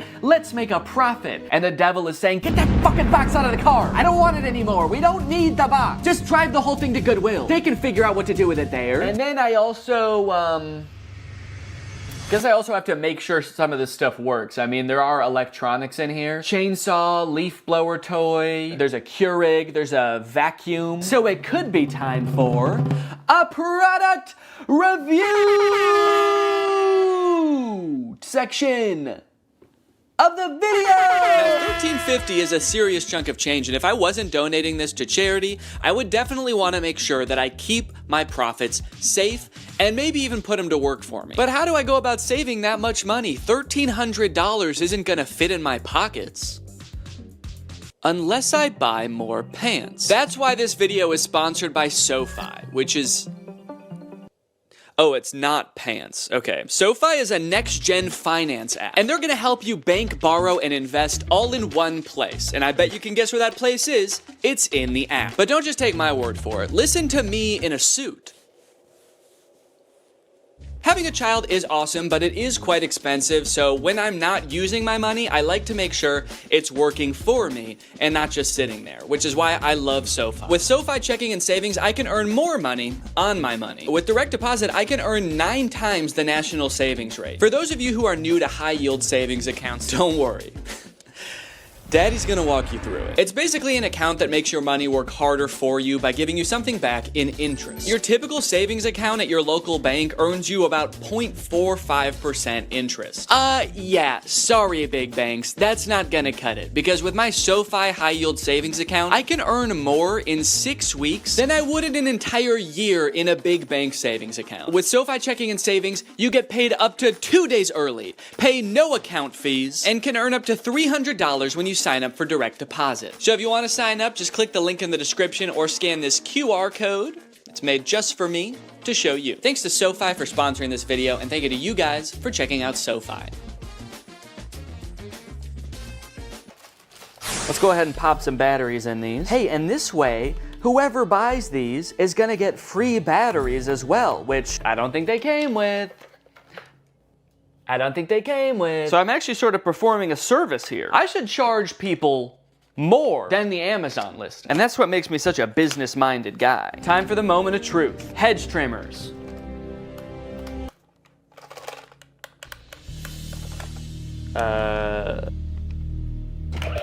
Whoa!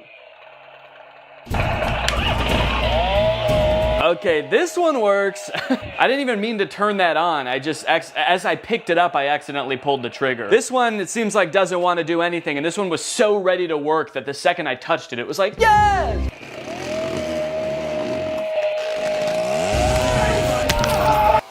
There we go. Ooh, and it blows. Okay, well, we got 2 out of the 3. And if someone buys these, I can just ask them if they want that one, even if it doesn't work. Next up, this clip-on fan. It's actually rechargeable, so there's a USB-C here. And let's see if it has any power right now. Oh. Oh, it only spins while my finger is on the button, which definitely does not seem very convenient. But let's give it a charge. And then we'll see what's what. Luckily, I've got a spare charger laying around from the AI pin, and it's USB-C. So I can't say I never got anything out of buying it, but we'll give it a minute to charge. In the meantime, let's test out its clipping functionality.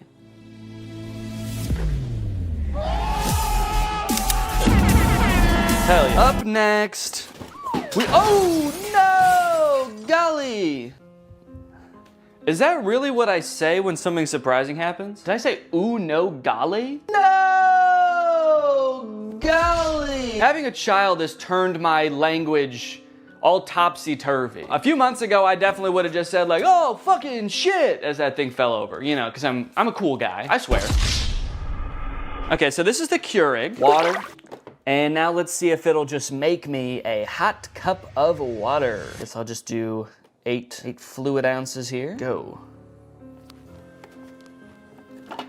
Does it know there's not a cup in here? Go! Why isn't it going? A Keurig starts going right away, right? You press it and it just starts going like... In my experience, every time I've used a Keurig, you press it and it goes right away. Okay, maybe it knows there's not a cup in here and it's mad about that. All right, let me see if I have a Keurig cup laying around. Found one. Maybe I have to put a mug here. Maybe it won't start unless it detects.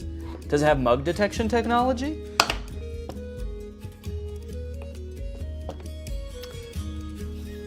Okay, I think that this is also broken. Did I just buy a gigantic box of broken electronics? What do I do? What do I do with all this stuff? Amazon?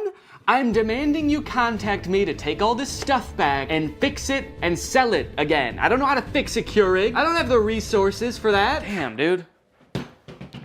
Golly. What did I say before? Oh no, golly. Ah! Smart AI recognition bird feeder. You get an automatic notification when you have a visitor. So you could get a notification that says like a cardinal's here or a hummingbird's here. How terrifying would it be if at like 4 a.m. you get a notification that's like Gary's here? You're like, who the fuck is Gary? You go on your phone, there's just a video of a man shoveling bird feed into his mouth.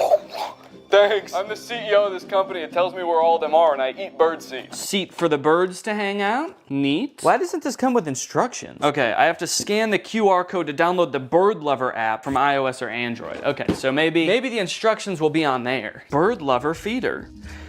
Bird lover feeder? Shouldn't it just be a bird feeder? Starting to think a human being is actually gonna show up. Little old lady. Thank you for setting this up, young man. I love birds, and I'm so hungry. And now? Oh! I wonder what this little thing is here. That's the camera lens. And then what is this? Is it a big speaker? Play soothing noises for the bird. Soothing noises. Metro Boomin. Yo! Okay, look it. Oh, what kind of bird has showed up to the bird feeder today? Danny Bird. Okay, can I take a picture? Oh, I got a notification. Bird feeder camera has detected movement. I like that it's just saying that the smart bird feeder has detected movement. Obviously, it's not saying bird detected. It's like, we have detected something, but it's not a bird. You should probably just look for yourself to see. You're not gonna believe us if we tell you. It works! Man, I was worried about this one, because I actually feel like this thing's pretty cool, and I wanted it to work really bad, so why did someone return it then? That's the question. So many stories behind these boxes, you know? What happened in this person's life between when they ordered the AI bird feeder and when they returned the AI bird feeder? They suddenly started hating birds? Okay, surely by now the clip-on fan is charged, right? Let's take a look. Ooh, it is! It works! Okay. The clip-on fan works. In my effort to provide an excellent experience for my customers, I want to go beyond just the electronic items, okay? There are some non-electronic items that need my attention. Actually, there's just one. It's the rug with the abominable crease. And guys, I have really bad news. There is not an abominable crease on this carpet. There are two abominable creases. Right here and right here. That is just abominable, man. Actually, looking at it like this, there's kind of more than two, because there are some horizontal ones too. They're a little less severe, so I might not call them abominable, but I might call them like, dastardly. But they did give me instructions on how to fix the crease, so I'm gonna try all of this, and then I should have a perfectly good rug to sell. Let me get some water. God, my finger is getting tired from spraying. This is such a tiny little sprayer that you have to spray so many times. Okay, I've spritzed it.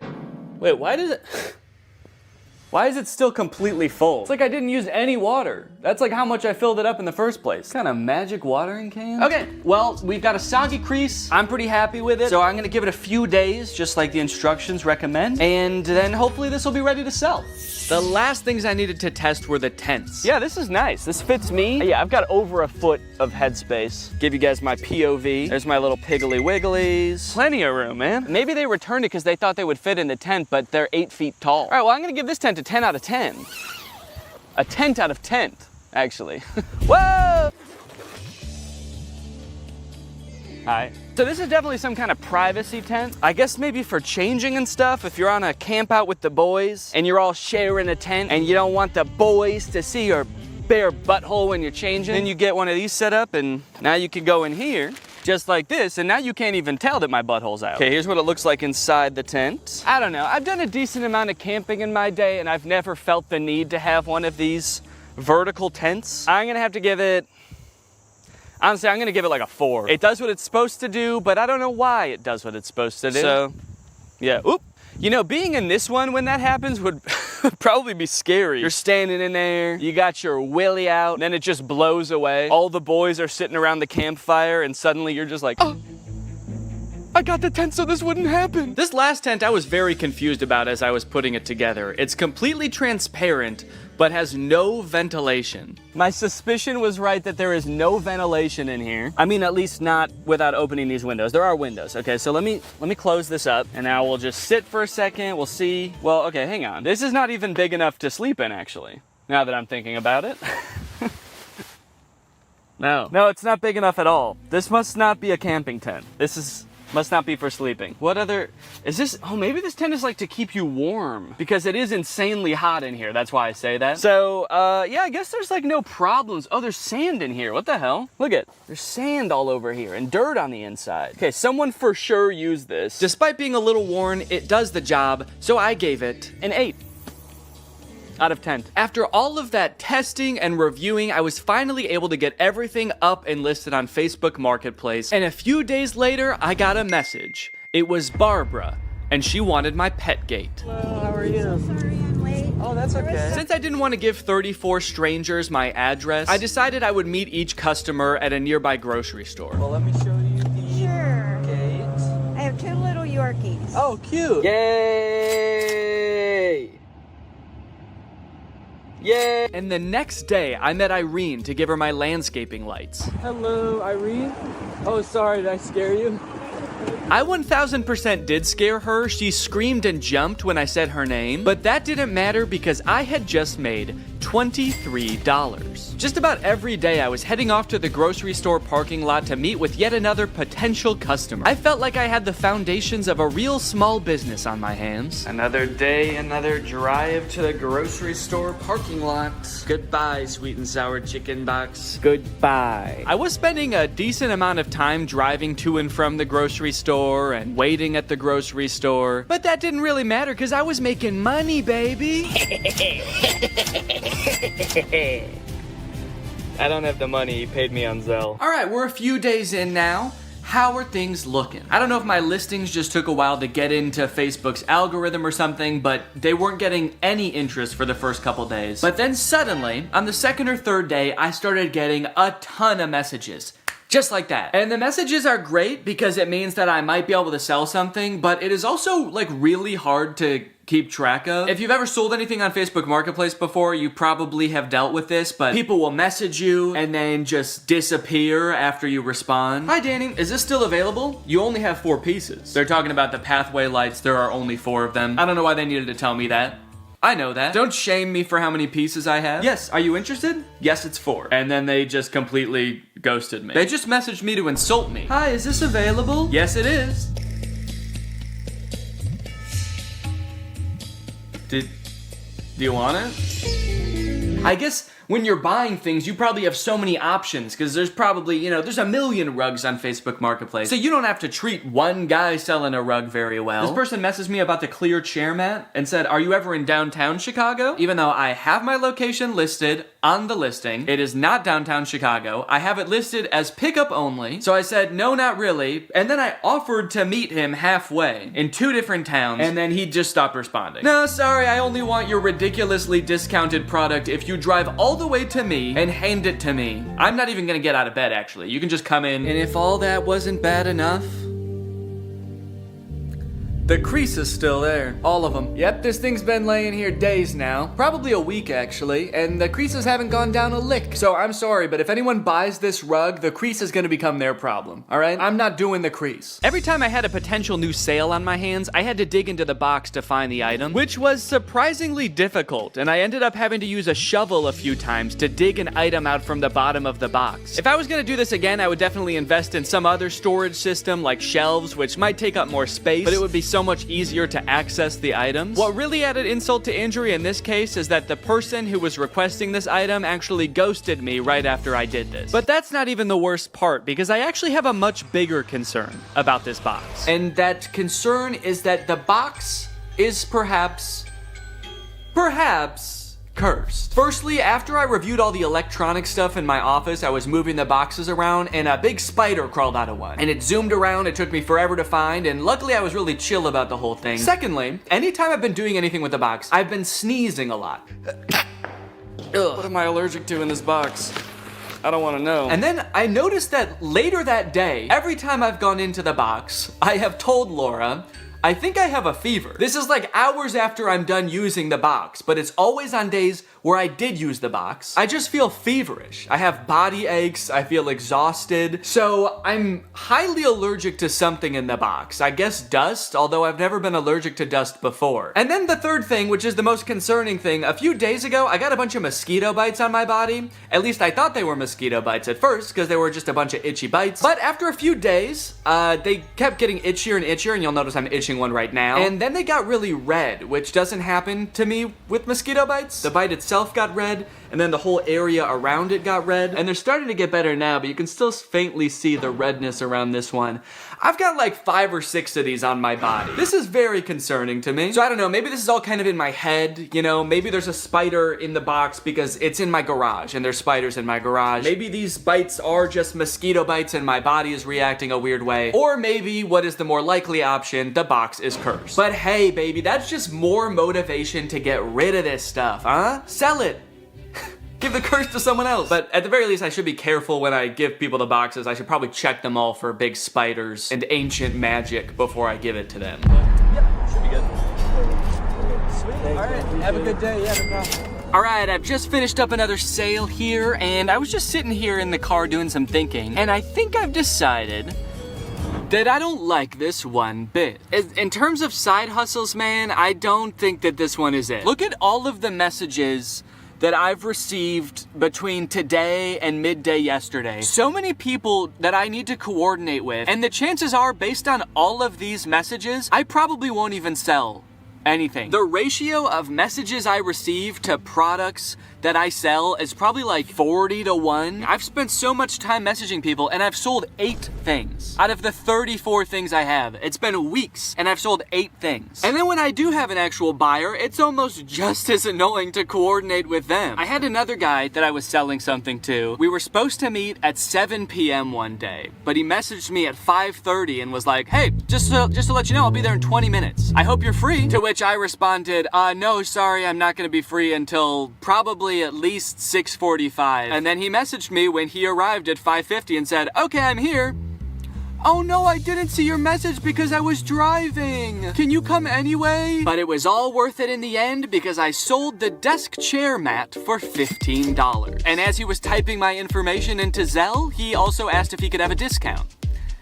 And I gave him one. Guys, I'm not good at this. Now, to be fair, this is completely my fault. I signed up to do this video. When Raleigh proposed, we did a collab, and I decided on this idea as my end of the collab. I had watched, I think one video about pallet flipping on Amazon, and I thought it looked easy. And I don't know where my critical thinking was when I watched this video, because watching it back in hindsight, there were definitely some red flags. This is a video called The Best Side Hustle No One Is Talking About, Flipping Amazon Return Pallets. It was made by this channel. They're a couple. They do a lot of Amazon pallet flipping, and so I thought it looked fun. And I think what really drew me in is this little bad boy right here, the MSRP counter. Every time they open a product to see what it is, they tally up how much it costs on Amazon, and they add that to the MSRP counter. By the time they're done unboxing the pallet, their MSRP counter is like $3,000 for a $500 box. So that's great, you know? They made $3,000. Except, no, they didn't. They've unboxed a bunch of stuff and they've added up what it would have cost them to buy new. It's crazy that to me,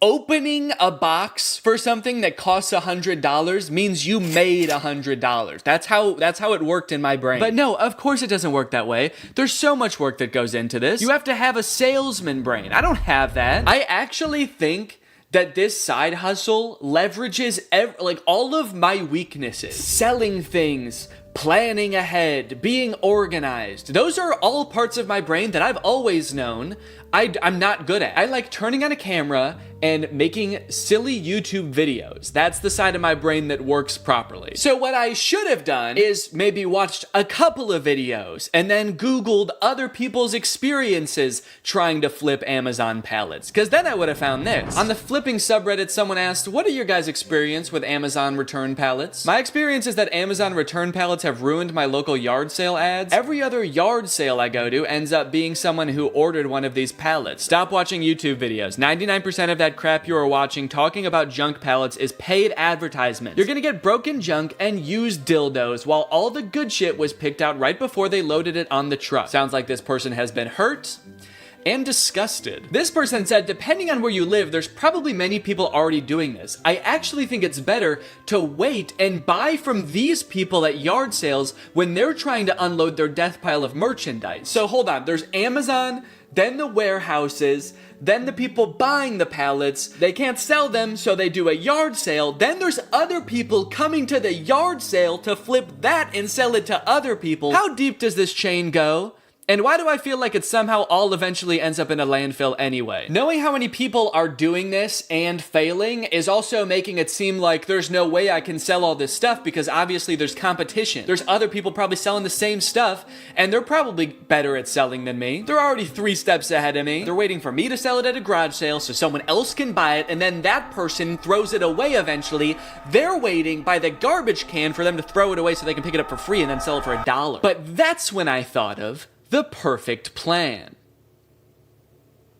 And I actually haven't thought of what the plan is, but I'm just gonna wait until I have thought about it, and then I'm gonna add that in with voiceover. Weeks went by after this. Each day that I would walk into my garage, I would be confronted by a giant box of my own failure. All of my so-called biggest weaknesses staring me in the face and preventing me from backing my car into my garage. Oh, on the plus side, I did learn that the mysterious bites I was getting weren't from the box at all. Apparently, due to the cicada uprising this year, there was also a surge in the population of a microscopic mite called oak leaf itch mites, which feed on cicada eggs and then bite YouTubers in the back of the knee when they're already going through a pretty tough time. I was letting nearly all of my messages go unanswered at this point. I had resigned to not making a profit, which at this point meant I would not be donating to charity. In fact, I would have to steal $180 from charity. I started researching which charities it would be most ethical to steal from when suddenly I remembered something. Something that gave me the idea for the perfect plan. My experience is that Amazon return pallets have ruined my local yard sale ads. All right, this is the beginning of the garage sale long shot.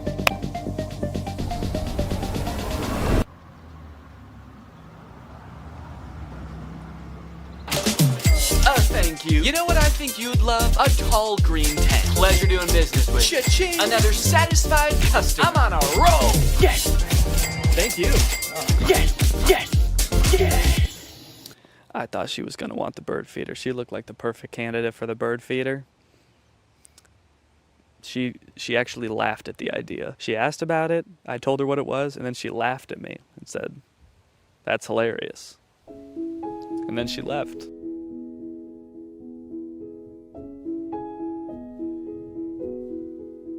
Excuse me, are you interested in a big orange tent or a raised toilet seat? Maybe she'll be back later. She's got to go get her purse. Or a clip-on fan, or an AI bird feeder. Well, it didn't go as well as I thought it was going to. So that's great. I don't know, man. I had this idea that if I set up a garage sale and had people coming through, I would just be selling item after item, and it would all be gone by the end of the day. But I sold, let's see, 1, 2, 3, 4, 5, 6 items, and I was there for about 6 hours. And I think 2 or 3 of those was just one guy. He bought one thing and then he came back for more because he told his daughter that he met a YouTuber and his daughter knew who I was, so he wanted to buy more stuff for her. So if that hadn't happened, I would have sold even less. As of right now, I have sold $303 worth of products. That means that I'm only like $37 away from breaking even. So if I could just make $37, that would be fantastic. And you might think that's not very much work. That's only, you know, like a couple more things. But guys, I have other things to do. I have other videos to work on. I actually took a break from this for like a month. The garage sale was like a month ago because I had to work on the copycats video. But luckily, I remembered a rule called the 80-20 rule, okay? 20% of your work is gonna yield you 80% of your results. And this rule applies for all sorts of things in life, you know? In a classroom, maybe 80% of the trouble is caused by 20% of the kids. In customer service, probably 80% of your calls are from 20% of your customers. And if I apply that to this, maybe 80% of my profit can be from 20% of my products. I need to be focusing on the few products that are gonna yield me that last $37. So if I just look at the 3 most expensive products that I still have on my list, I have the rug, which on Amazon is $150, the raised toilet seat, which on Amazon was $80, and the marble toilet seat, which was $90. I need to focus on the stuff that's gonna bring in the big bucks, because I have like 16 or 17 products still listed, and if I am trying to field messages and coordinate with people for all of those products, I'm gonna go insane. So I fished the big rug and the 2 toilet seats out of the box, and unlike last time where I was just hastily taking pictures as quickly as possible, I took some time. I created eye-catching photos to show these products unique features and assure people the toilet seats had never been used. I also took some time to enhance the descriptions and the product listings, and then I also posted them on Craigslist. As for if it worked, well, you're just gonna have to see for yourself. Okay, here I am, back in the parking lot. The woman who is coming to meet me said she just wants to look at the rug.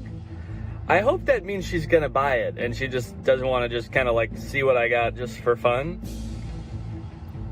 The rug is listed for $60, so if I actually sell it for $60 right now, I'll be past breaking even point.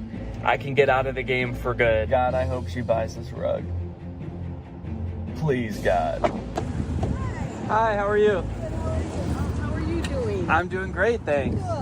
Look at it, it's got the rubber backing too. It's perfect. Said it was new. Yeah, so I bought a box of Amazon customer returns. It's All right, beautiful. It fantastic. really is. Thank you so much. Okay, could you put it in the back of my car? Absolutely. Look at that!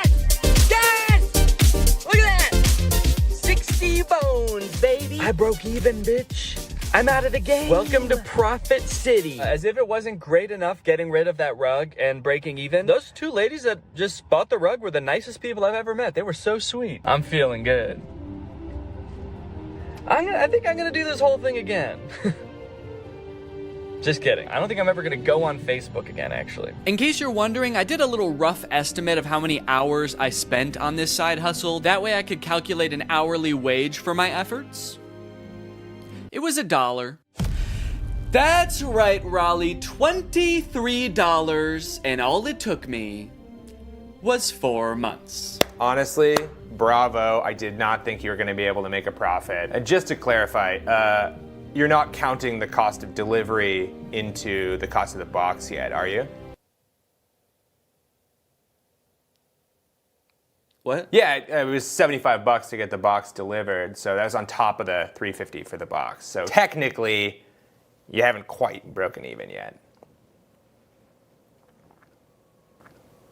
Hey, Danny. After breaking even, I felt like I had done what I set out to do. I made a profit, I proved it could be done, and so I called the experiment complete. I let Laura know I wasn't gonna try to sell the rest of the items, and she wasted no time getting rid of everything else so fast. She wanted to use our garage again, man, so she just put everything up on our neighborhood's free cycle group on Facebook and got rid of it all in like a couple of days. I've been working on this video since July, and she got rid of everything in a couple of days, even the stuff that doesn't work. This video is made in collaboration with Climate Town. They came up with the idea and everything, and they actually made an entire video on their channel about the free returns problem. They did a ton of research. They're a lot smarter than me, so if you want more info on free returns, go check out their video. But that brings us to the charity. So I have a profit of $23, or at least I did, until I sold the very last item, the box, to myself. You don't come across a cool big box like this very often. Who knows what I could do with this? I could make it a little fort. So I'm holding onto the box. Unfortunately, I did get a really bad deal on it. It was $10,000. The one time I negotiate and actually drive a hard bargain, it's on myself. So now I've got $10,023 to donate. I'm gonna be donating to Feeding America. They provide meals for people in need. I'm gonna add a fundraiser to this video down below, so if you guys wanna join me in donating, that would be awesome. Even just $1 can provide at least 10 meals for someone in need. So it's a really great opportunity to make a difference this holiday season. Anyways, guys, I hope you enjoyed this video. Make sure to subscribe if you're not yet to join Greg, and I'll see you next time. What's up, Greg, and welcome back to another episode of Please Stop Trying to Give Birth at Disneyland. Please. Did you guys know about this? I just found out this is a thing. Women are trying to give birth at Disneyland in order to get a free lifetime pass. Don't do that. As I'm sure you guys are aware, because Disney is such a huge company with so many adoring fans and people love going to Disneyland, there are a ton of like urban legends and lore surrounding the Disney parks. You guys may have heard of some of the more outlandish ones, like there's one that like Walt Disney's head is like frozen and buried somewhere at Disneyland or something, or like it's like Buzz Lightyear's head on the Toy Story ride or something like that. But today I wanted to sort of dive into some of the urban legends surrounding the Disney parks. Mostly the strange things that Disney adults do at the Disney parks. Although some of these things are so weird that I hesitate to call these people Disney adults, some of these things are a little extreme. Kind of feel like I should call them something else. These people are like Disney extremists or something, I don't know. The first one, like I said, women flock to Disneyland to give birth and get a lifetime free ticket, which is such a bad idea on its face. Like, please give give birth in a hospital, give birth where there are like medical professionals around and not like a chipmunk. And the worst part of it is obviously this perk is an urban myth and does not exist. This is not a real thing. Laboring women have shown up at Disneyland in the hope that their bub will be born there and get a lifetime free ticket. But guess what? That perk is an urban myth and does not exist. Important to note, this article is Australian. That's why they're calling the baby bub. They're talking about a baby there. They're not talking about like a bottle of champagne or something. I'm going to Disneyland and giving birth to that bubbly dude, which is also what I call having a fart. I just gave birth to a bubbly. As a veteran of the pregnancy game, I know for sure that the journey to motherhood, okay, that's a weird way to say I've given birth before, or just that I am a mom. As a veteran to the pregnancy game. So you have kids, right? Me? Yep, yeah, that's right. I've done 3 tours of pregnancy. I've seen shit you cannot imagine. The pain, the screaming. Yeah, I've heard childbirth can be pretty tough. The innocent lives lost. Oh. What? The airstrikes. So many civilian casualties. Are we still talking about giving birth? Yes. Laboring women are racing to Disneyland's gates in hopes that if their baby is born there, they will secure their child a lifetime pass. Okay, so the article goes on to describe that there are people that have given birth at Disneyland before, and people have tried to replicate it and give birth at Disneyland, and they've gotten caught, and it hasn't gone well. I do feel like the article is over-exaggerating, though, saying that laboring women are racing to Disneyland's gates. Like, pregnant women have, like, the baby already coming out and they're shoving it back in, like running into Disneyland. There's just like a crowd of angry mothers-to-be banging on the gates in front of Disneyland. Let us in! We must release our spawn! Like making a break to the Pirates of the Caribbean ride to do a water birth. I just feel like they're exaggerating a little bit. I don't know if I would characterize it quite like that. So you're probably wondering how this rumor started. Like, did Disney ever at one point give a lifetime pass to someone whose baby was born at Disneyland? Well, I will let this TikTok explain that. Today in Disney history, the very first Disneyland baby was born. Rosa Salcedo gave birth to a 6-pound, 10-ounce baby girl on a bench on Main Street, USA, right outside of the Plaza Inn. Can you imagine visiting Disneyland as a family of 2 and coming out as a family of 3? Yeah, I can actually. But not because I'm gonna give birth. I'm gonna kidnap Donald Duck. You're my child now, Donald. The perfect happy family of 3. Husband, wife, and my uncle Donald Duck, who I've been holding at gunpoint for the past 16 years. There have been 4 babies born at Disneyland, and all of them have been girls, but only one has their own Disneyland birth certificate. So that might not have sounded significant, but that's actually how the rumor started. The first baby that was born there, Teresa, got a birth certificate that was just like a Disney birth certificate that says like, this is the first baby to ever be born at Disneyland. And I guess like word got out that this baby got some kind of special certificate, and then people just started assuming like, oh, that's a lifetime pass. That baby got a lifetime pass. And from that moment on, has just been a rumor that if you give birth at Disneyland, your baby gets a lifetime free pass. So honestly, if you're like that big of a Disney fan and you do this, you don't even get a lifetime pass. You still have to pay to go to Disneyland. It's just your baby that gets in for free. And I kind of feel like babies get in for free to Disneyland anyway. Is that true? Children under the age of 3 get in free to all 4 theme parks and 2 water parks at Disney World. There you go. You want your kid to get in free to Disneyland? A better conspiracy would be just pretend they're 3 years old for their entire life. That shit could actually work. The article goes on to talk about a time where someone has tried to sneak in to give birth at Disneyland, and they hid in the bathroom while going into labor until I guess employees had to like assure her that her baby would not be getting a lifetime pass, and then she was like, oh, okay, fine, then I'll just go to the hospital. Once they assured her that she would not be receiving a lifetime passport, she came out and accepted the ambulance ride to Western Medical Center where her baby was born shortly thereafter. I don't know about you guys, but it kind of sounds like she failed the test. If you know anything about Disneyland, you know how well the cast members there, all of the employees, all the staff, all the people in costumes are trained to like respond to every circumstance. It sounds like you just entered the giving birth at Disneyland experience, and honestly, you didn't make it to the end where you get the prize. It also says that this discussion board, The Laughing Place, has some hilarious forum chats about this topic. So I guess other people have been like sharing stories about this happening on this forum, but when I clicked on it, it turns out that it doesn't exist anymore, which kind of sucks because I wanted to find out more times that this has happened, but honestly, it is probably for the best. Kind of sounds like they were talking about some pretty sick shit in there. You think you're gonna go to a Disney forum and see people talking about like, my favorite movie's Coco, but instead you see people talking about like, I'm gonna give birth inside of Pluto's house. I'm gonna go to Disneyland and get fucked by Goofy, and then Goofy's gonna be the father of my child, and I'm gonna give birth on It's a Small World. And I'm gonna make Elmer Fudd cut the umbilical cord. Is Elmer Fudd a Disney character? I actually don't think think he is. But he's gonna be there anyway. And then me and my freak mutant, half goofy, half human child will both get lifetime passes. Free pass for life for my little freak. Passes or not, being born in Disneyland is a pretty cool claim.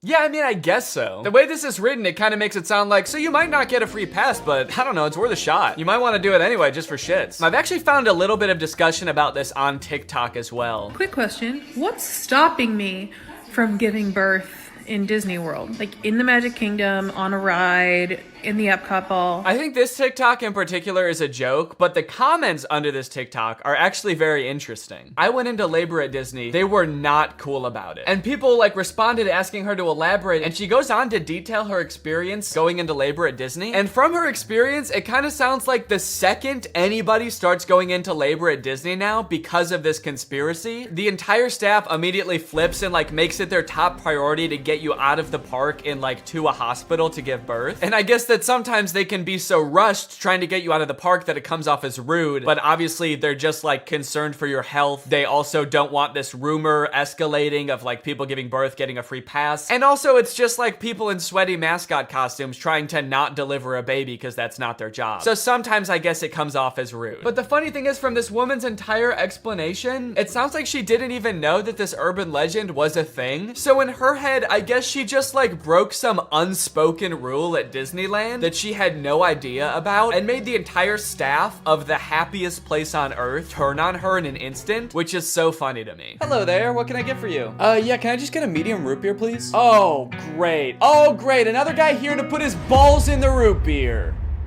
What? Hey everybody, this guy right here is about to pull out his big fat balls in front of everyone, in front of a bunch of children, and put his balls in a glass of root beer.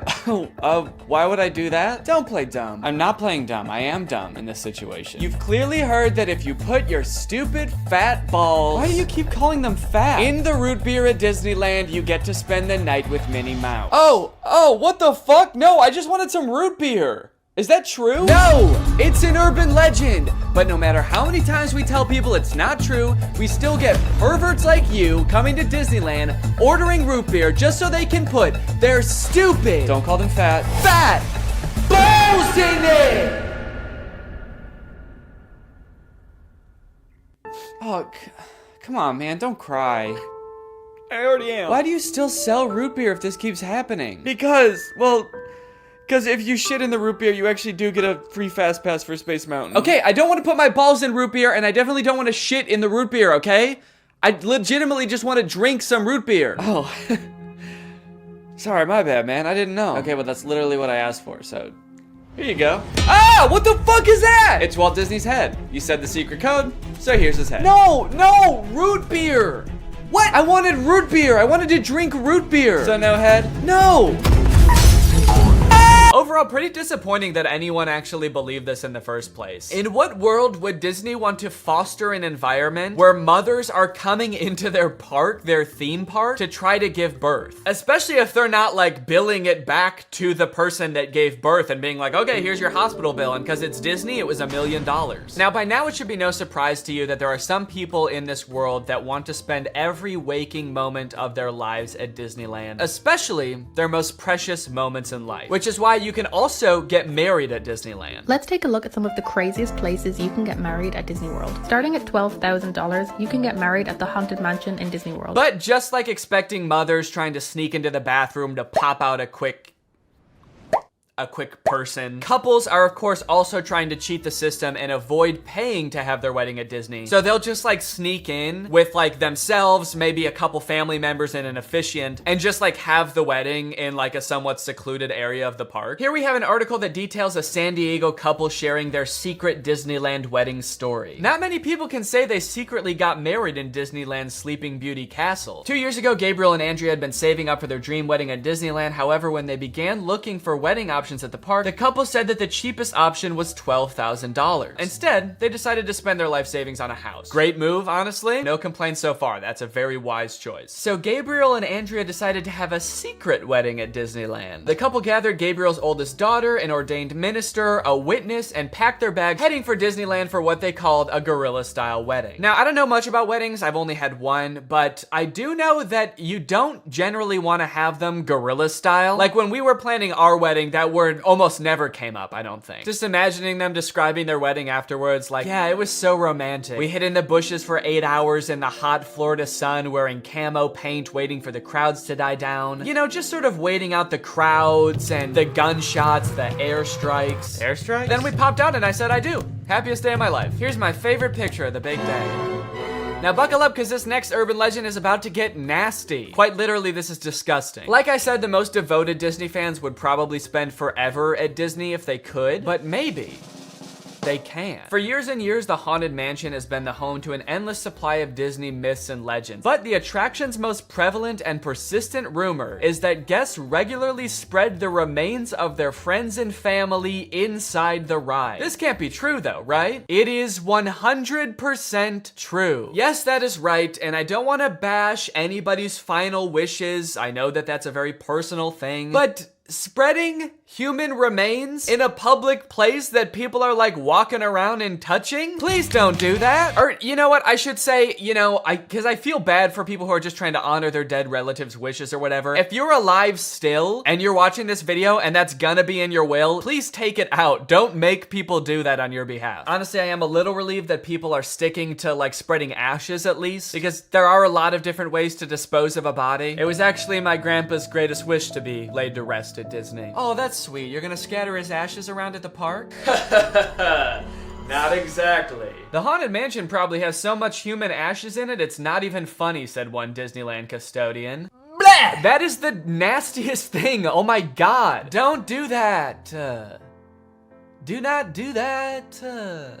Please. People scatter their loved ones' ashes in the Disney parks monthly. Can you imagine just like being on a ride and the person next to you is dumping out ashes? Disney employees are literally aware of this too. They have to follow special protocols every time this happens. The custodians are used to identifying and vacuuming up these ashes. I don't know why I was surprised to hear they vacuum them up. Of course they do. It's a literal human corpse, basically. Of course they get rid of it. The people who are like requesting this happen to their bodies must know this, right? They must know that some custodian that does not willingly work in like a morgue or something is going to have to take care of that. This sounds awful for everyone. If you're the custodian, you have to vacuum it up, but if you're the person that just lost someone you care about, you have to know that they're just gonna vacuum it up. They might even make you watch. They have you come identify all the places that you scattered the remains, and then they just like make eye contact with you while they're vacuuming it up. This is going in the garbage now. We're gonna throw this in the garbage now. Say bye-bye. So when you're laying them to rest in the happiest place on earth, you're actually condemning them to forever in the suckiest place in the world.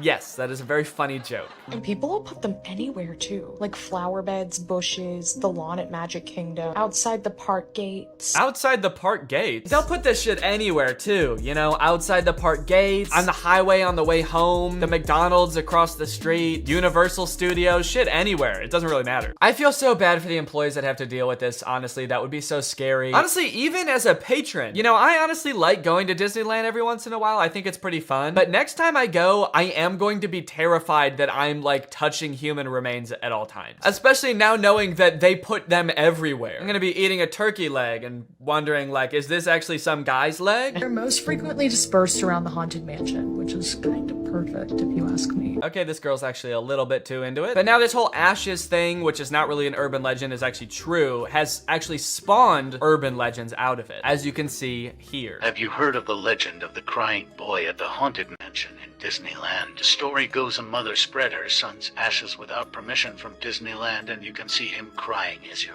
exiting the ride. Spooky. I wonder why he's crying. Maybe because his ashes are in a vacuum. Maybe because he was a little boy and his mom spread his ashes in the scariest ride at Disneyland. The mom was like, yeah, my son used to love this ride. Every time we would get on it, he would be screaming and crying and shaking because he was so happy and excited. So I decided this is the perfect place for him to spend the rest of eternity. In a rundown castle of pure terror. It's what my darling little boy would have wanted. All in all, it seems to me that Disney, this giant corporation that owns like every media property known to man, has their grubby little fingers wrapped around people a little bit too tightly. It's like you already have every movie and TV show. Do you really need people like begging to spend their entire lives at your theme park also? But even still, with people spreading their loved ones' ashes at Disney, people trying to give birth at Disney just to get free tickets, Disney is still trying their best to immerse you in their parks as much as possible to make you never want to leave. Recently, Disney opened up the Galactic Star Cruiser Hotel, which is a Star Wars hotel and experience. I think it's like a 2 or 3 day long experience where you are like in this hotel. There's like a story that you have to follow about shit going on around you. It seems very immersive, and to a pretty big Star Wars fan, honestly, it sounds pretty cool. But it is also $5,000, and instead of windows, your room has a screen that just shows a video of outer space playing. So, you know, just keep that in mind that you might go insane while you're in this place. With no concept of night or day, you just have to adhere to the Star Wars pre-approved activities. There's like stormtroopers patrolling the halls at all times. It's kind of like they wanted to build a Star Wars hotel, but they built a prison instead. I read through some of the Google reviews for this hotel. It's only been open for a little bit, so there's not that much to go off of. And honestly, there are a lot of 5-star reviews of people who seemingly really enjoyed it. I did think that this review was really funny. This person gave it a 1 out of 5, and they said, thought the experience was fun, but not worth the price. There are too many missions to keep track of, and you are always missing something. It kind of seems like they got like too immersed in the story and like started to believe that they really needed to complete these missions. This sounds more like the review of a disgruntled employee that like works on a spaceship. There are too many fucking missions, man. There's too much shit to do. The hyperdrive is gonna fail, and I need to fix that. Not to mention the First Order's breathing down my fucking neck, trying to get me to give away the location of my comrade. This place is fucking stressful.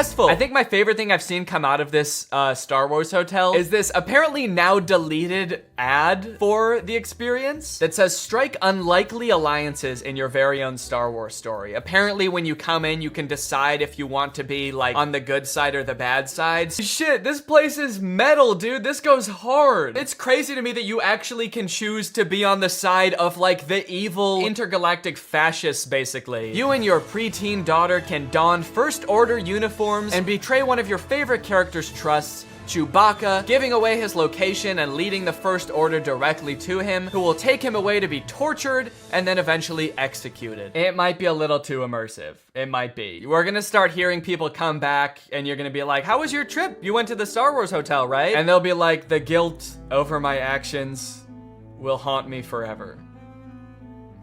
But I did what I had to do. It was honestly fucking sick. I loved it. And honestly, like, if someone offered to bring me there for free, would I go? Yes, I probably would. Yeah, honestly, I would like to go 100%. I would like to go. And as if living in an intergalactic prison isn't a life is curated by Disney. Oh gosh. I feel like we have so much chemistry together. Me too. This has been great. This date was a lot of fun.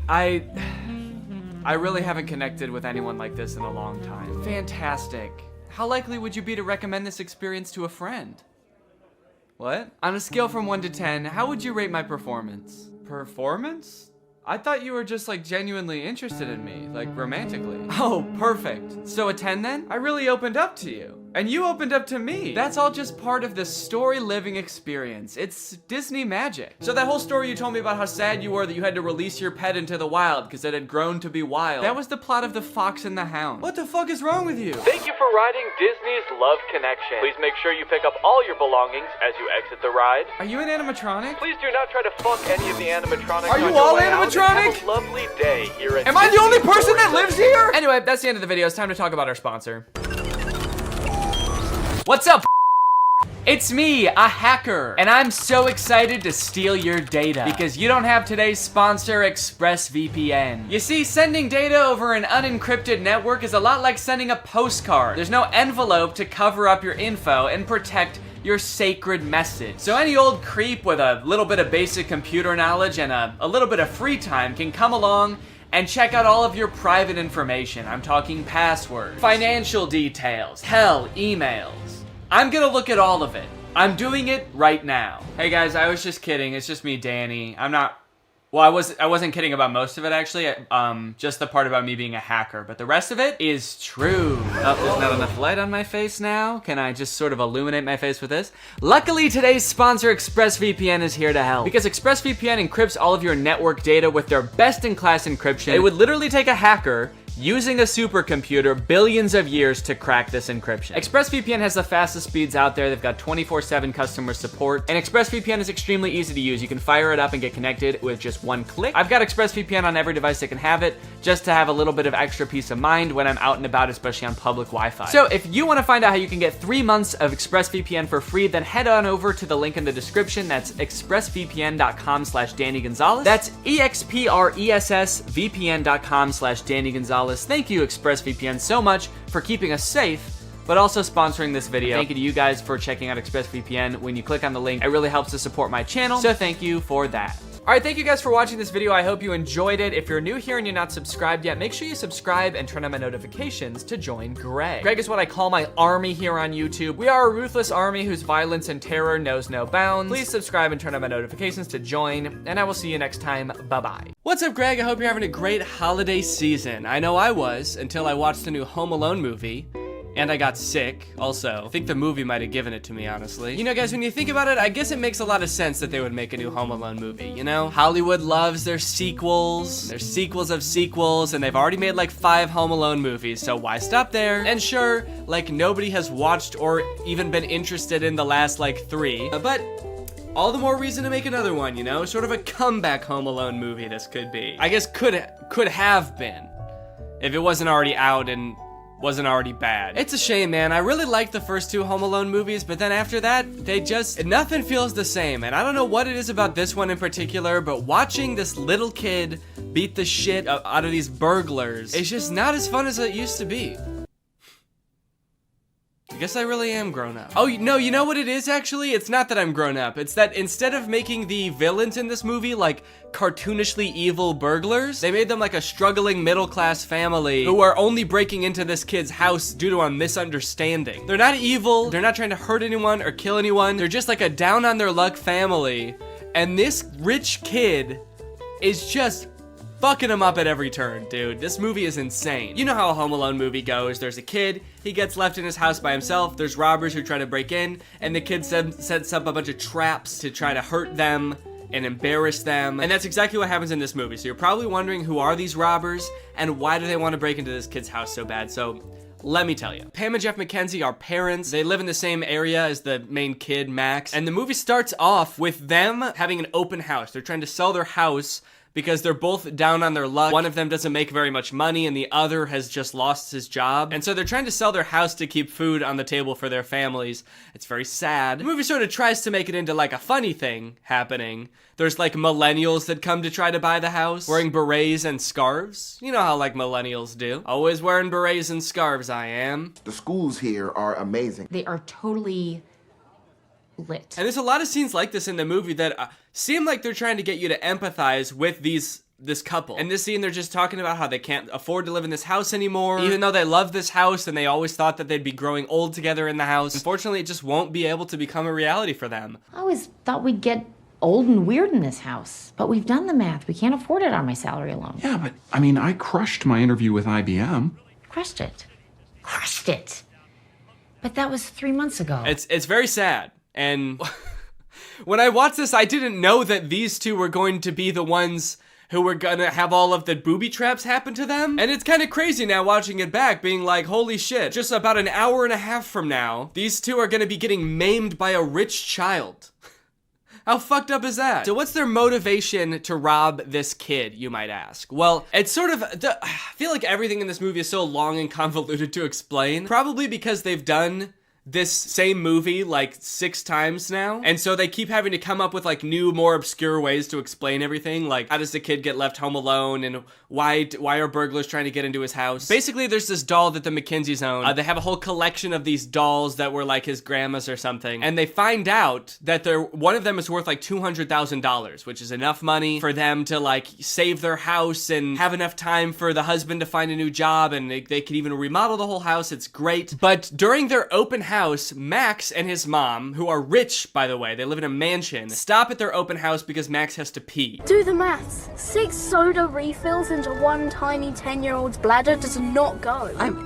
They sort of are using this less wealthy family's house as a public restroom of sorts. And the McKinseys talk to Max about this doll, and that's actually how they learn how valuable the dolls are, is because Max's mom knows this information. There was this elderly lady who bought one at a garage sale for about $10, and then it ended up going for about $5,000. And then the doll goes missing. That brat kid stole my doll. And so the McKinseys assume that Max stole the doll from them. So they are breaking into his house to try to get the doll back so that they can save their family. Which is not a decision that they take lightly, mind you. They're not like stoked to do this. They're like a normal family just like anybody else, but this is like the only thing they can do to try to keep their family afloat. They're actually like extremely nervous about doing this because they don't want to get caught and they don't want to hurt anybody. Little do they know they will get caught and they will get hurt. So yeah, in various ways, this movie goes out of its way to show you how nice of people the McKinseys are, how much they don't want to break into this house, but how they're like left no other option. It's like, it's honestly, you gotta kind of respect it in a way. They're like, look how these people, they're so nice, they're so sweet, wouldn't hurt a fly, they just really want to keep their family well-fed and in a nice house. We're gonna fuck with them. We're gonna fuck with them hard, dude. This is like an evil Mr. Beast video. So at first, only Jeff is on board, but then this scene happens, and this is what finally gets Pam on board to help out with the robbery as well. You gotta save our house. Seriously, Mom, will you just get the doll? It's just entering, Pam. We have the key. Pam, you have to call me. Hi, Come Gavin and Washington, get me. Realtor Extraordinaire. No, Fräulein. No! I will, you ugly little boy. Weirdly inspirational music as this woman is having a full meltdown. She's like hallucinating. This is the moment she's realizing she has to do something that is like deeply against her morals just to put food on the table for her family. And the music is just kind of this like inspirational Christmas song. Does not seem like the right tone, but okay. So now you may be wondering, since I brought it up, how does Max... So now you may be wondering how Max gets left home alone. They've done this movie a million times. How can they possibly come up with new ways for a child to be left home alone from a family vacation? Well, the short answer is they basically just, everything is so confusing that they just leave him home. It's confusing for them and it's confusing for us as the audience. They're going on vacation to Japan with a bunch of extended family. So they've got a bunch of families staying at their house. It's very chaotic. It's very hectic. The whole beginning of the movie is just them like rapid fire introducing a bunch of characters that we literally never see again. In all this confusion, the families get split onto 2 different flights to go to Japan. You have split our family onto 2 separate flights. Can you speak up, please? It's very loud in here. And so they can't really keep track very well of who's on which flight. Now, as for how he actually gets left at home, Max is sort of a Scrooge of a child. While Max has like all of his cousins over playing, they're all running through the halls, playing video games, shooting Nerf guns at each other. Max, I guess, is like overwhelmed by all of this and goes to hide in his family's BMW.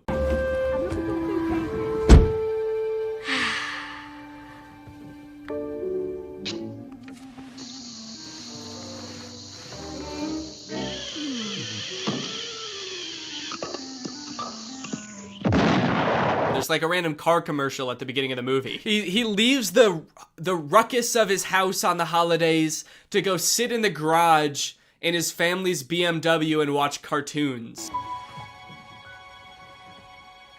Mom?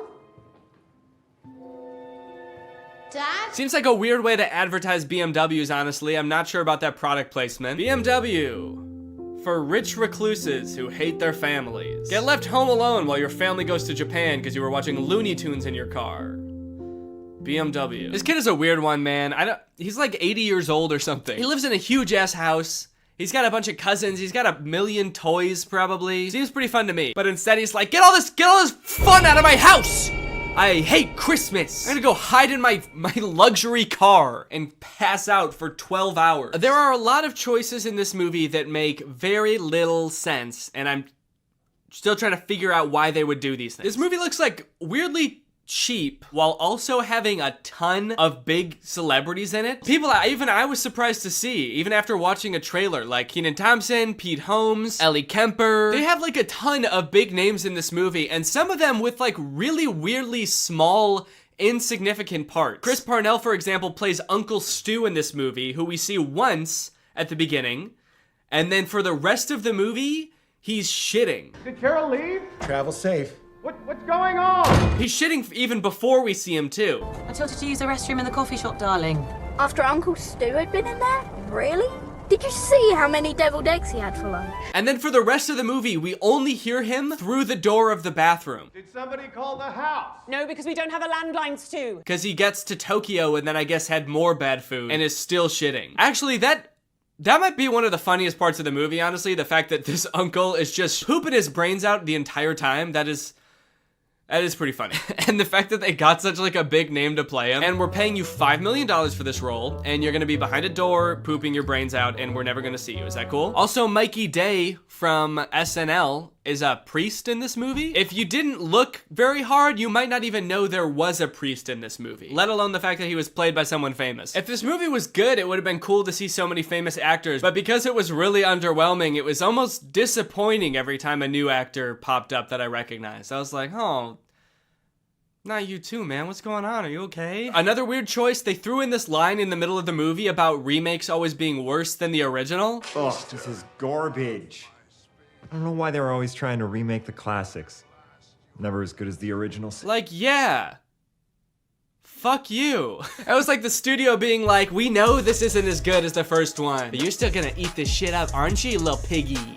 Little piggy likes his Home Alone movies, doesn't he? And I did eat this shit up, alright? So I can't talk. I watched it still. I feel like with a kids movie like this, you always have to appeal to the kids, but then also throw in some good stuff for the adults in there too and make it fulfilling for them to watch. That way they'll want to, throw it on with the kids every year, right? And this movie works well enough for kids, I think. I think kids just like to watch Max make the booby traps and think, I could do that if I was like, home alone and there are people trying to rob me. I could defend myself against two adults who are trying to kidnap me. It's fun to imagine yourself as a smart little 6-year-old, even if you are a dumb little 6-year-old. But this movie, while being fun for kids, I would say is deeply saddening for adults. The second half of this movie is just watching a struggling family getting their shit rocked by a rich asshole kid. Bombs away!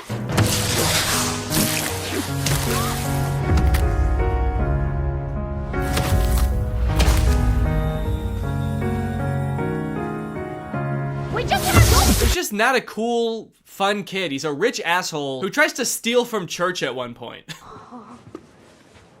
I'm definitely a child in need. Neither this. Can I help you? Even if Max was a likable child, we probably wouldn't even know because we spend hardly any time getting to know him. And the time that we do spend getting to know him, he's not very likable. When he first gets left home alone, in the movies, that's like their chance to do everything they've ever wanted to do in the house. But like all Max wanted to do, I guess, was like play video games and Hot Wheels and then like watch porn. Well played, Mom and Dad. Was he trying to look at porn? We will never know. But I have to assume that that's what they wanted us to think, right? Actually, after watching this movie, I wouldn't be surprised to find out it was something like super violent. Working Family Gets a Beating compilation. No one can stop my violent urges now. Damn it. Also, during the big heist when the Mackenzies come to rob Max, he doesn't act like a kid who thinks he's going to be kidnapped should act. He acts creepy. What a kid should do, even if he set up booby traps, he should set all those up and then find a place to hide, right? Like get in a box under a box in the basement and just hide there. But not Max, dude. He is sick. Every time the mom gets like thrown across the room or a few teeth knocked out, he's always like right around the corner giggling. He's been waiting for an excuse to do this, for sure. He has been planning this for longer than it seems, I think. Speaking of which, let's talk about the traps. I think the traps in this movie might be pretty on par with the other Home Alone movies, with the exception of a few particularly grotesque ones. One.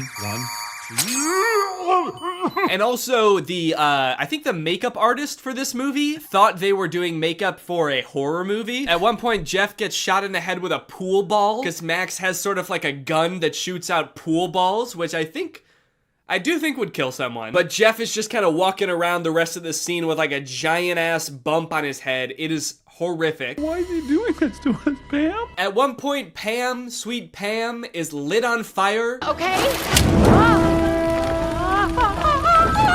This poor mother is set ablaze. She runs to the hose to try to put out the fire and it sprays her. And then for the rest of the movie, she looks insane, dude. At one point, it shows her feet as she's stepping on Legos, her bare feet. And her feet are burnt to a crisp. And the whole time I'm trying to think, what were the writers thinking during this part? You know what, man? This is gonna be even funnier because they probably don't have health insurance. So this is probably gonna be even worse for them financially than it is physically. This couple have had the worst week of their life, man. And then they just get beaten up. There's a point where after the mom gets lit on fire, she just lays down in the snow and cries.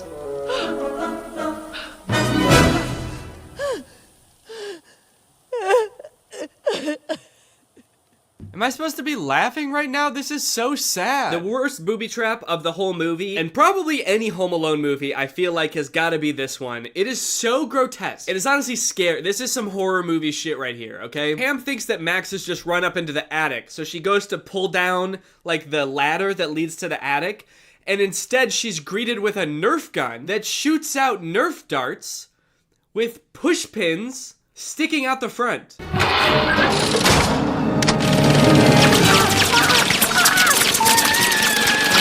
And for the rest of the entire booby trap montage, she just has these pushpin Nerf darts sticking out of her face and hands and everywhere. It is so scary. It is nasty. This movie is foul. And I gotta be honest, the whole time, I was not rooting for the kid at all. I was rooting for the couple. I'm not sure if that's how it was supposed to be, but it was not very satisfying, I will say, if it was. Maybe this was the Home Alone movie where they tried to flip it all on their head and be like, let's root for the robbers this time. But we still watched them get their asses handed to them, so I would say that it was not very fun. I especially wasn't rooting for Max the first time I watched this because we're all led to believe that he did steal their doll, their $200,000 doll. It turns out at the end of the movie that he actually didn't steal their doll, and it was all a big misunderstanding. I guess the whole thing could have been avoided if they had just kind of talked it out. But Jeff's nephew had stolen it, I guess. Kind of a weird thing to reveal at the end because it really makes you hate Max, because you're like, this kid stole from church. He also stole this extremely valuable doll from this struggling family. What the hell? I hate this kid. Anyway, that's pretty much the end of the movie. They get the doll back and they sell it and then they can live in their house happily ever after. And yeah, that's the end of the movie. Now it's time to talk about our sponsor, ExpressVPN. This video has been sponsored by ExpressVPN. Guys, if you're using the internet without ExpressVPN on your computer or your phone, you're missing out. You're not getting the full experience because ExpressVPN unlocks so many possibilities while keeping you safe. Because while ExpressVPN sends all of your data through a secure encrypted tunnel, keeping your data safe from like hackers and your ISP and advertisers, it can also help you unlock a bunch of content that you didn't even know was there. For example, did you know that some Netflix libraries in other countries have nearly twice as many Oscar award-winning titles than in the US? So just saying, if you download ExpressVPN and change your server location to a different country, your Netflix is gonna be crazy. I have ExpressVPN on pretty much every device I own that can have ExpressVPN. I've got it on my laptop, I've got it on my phone, and I've used it to watch many a Netflix title that are not available in the US. Harry Potter, for example. You bet your boys watched it on Netflix. I'd like to see you try to do that. No, really, I would like to see you try to do it. I would like to see you go to expressvpn.com/Danny Gonzalez and try to do that right now. Go ahead. Like I said, ExpressVPN also protects you from your internet service provider snooping on you and basically getting to log all your data. But when you encrypt your data and reroute it through ExpressVPN servers, that makes it so they can't do that. Think about it like this. Would you rather trust ExpressVPN, a company who is explicitly trying to protect you, or would you rather just send it through the pipes? Send it through the pipes of the internet service provider that you had no choice but to sign up with because they were the only one in your neighborhood and so you just had to sign up with them? Who knows what they could be doing? You don't. They're legally allowed to sell your data to other people, so They could be doing anything with that stuff. So if you want to check out ExpressVPN and support my channel, then head on over to expressvpn.com/Danny Gonzalez to find out how you can get 3 months for free. That's expressvpn.com/Danny Gonzalez. The link will be in the description. Go ahead and click that to find out how you can get 3 months for free. Thank you to ExpressVPN for sponsoring this video, and thank you to you guys for checking out ExpressVPN. All right, thank you guys for watching this video. Sorry if it was a little short. I am ill, and I had to take breaks periodically throughout this video to have a coughing fit. So, but I'll be back. Probably won't post another video until the new year, but I'll see you guys in 2022. Thank you guys for another year of your support. I greatly appreciate it. And I want to kiss you, and bye-bye. What's up, Greg? I'm sure we've all seen the genre on YouTube by now of YouTubers flaunting their wealth. I feel like every couple weeks we get a new like FaZe Rug house tour, or like Jeffree Star gets a new Lamborghini and we all have to look at it. But unless you find yourself sitting on the couch with nothing to watch on YouTube at like 7 p.m. at night every night, you might not have fallen down the same rabbit hole I have, which is like insane opulence YouTube. Granted, FaZe Rug, he is rich. Jeffree Star is even richer, but these videos by this dude Producer Michael are like on a completely different level. Producer Michael is so rich that I think he would consider David Dobrik poor. Basically, he runs a YouTube channel where he goes around and sort of explores the finer things in life. He goes to jewelry stores to look at like really expensive watches. He goes to like $100 million houses to do tours. And I think my favorite thing about Producer Michael is that while you might think that like just by being this rich, you would be qualified to talk about like really expensive watches, like, oh, he must know all about this kind of stuff. He is not qualified. He is perhaps the most clueless person that could possibly be doing these videos. In this TikTok, he is surprised to learn that he is in possession of and is currently wearing an earring that is worth $5 million. What is that thing you're wearing? It's a red diamond, would you like to see it? You don't understand. This thing right now, do you know how much this is worth? $5 million. Michael is the quintessential clueless rich person. He does not have a single clue what is going on. He is like unbelievably wealthy. The things that he shows off in his videos are so unnecessarily like ostentatious. And I think that's really clear in this video, $2 million diamond covered shoes. So we're back with Jason of Beverly Hills. This time we're in his VIP suite. So right off the bat, this is like a scenario that nobody's ever been in ever. So it's like the least relatable thing in the world. But I guess that's sort of the appeal of videos like this, is I guess you really get to see how like the most insanely wealthy people in the world live. I didn't even know that jewelry rooms had VIP sections. I don't think they're real gold. There's a lot of them, or it might just be a reflection, but it's really cool, isn't it? I love that. Yeah, it might just be a reflection, but I'm not sure. One thing you gotta know about Michael is that he's never gonna find out. He'll say in his videos a million times, it might be this way, and I don't know. And I can guarantee you right now, he's not gonna find out for you. He's just gonna kind of casually speculate on it, and then he's gonna move on. Would you like something to drink? Oh, yes, please.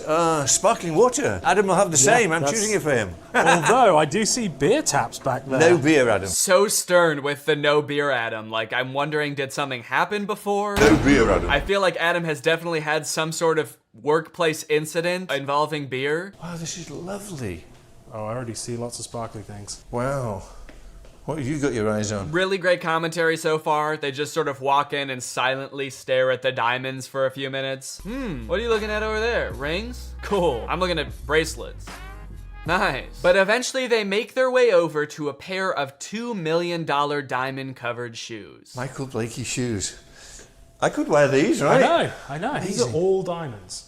How do you know? When I'm telling you this man has absolutely no expertise, this is what I mean. Oh, these shoes are covered in diamonds. How do you know? How can you tell that? How do you know these are diamonds? It's like, I don't know, because I looked at them. But some of them could be glass, right? Not too much else interesting happens in this video. The owner of the jewelry store shows up. He sort of enters like Darth Vader.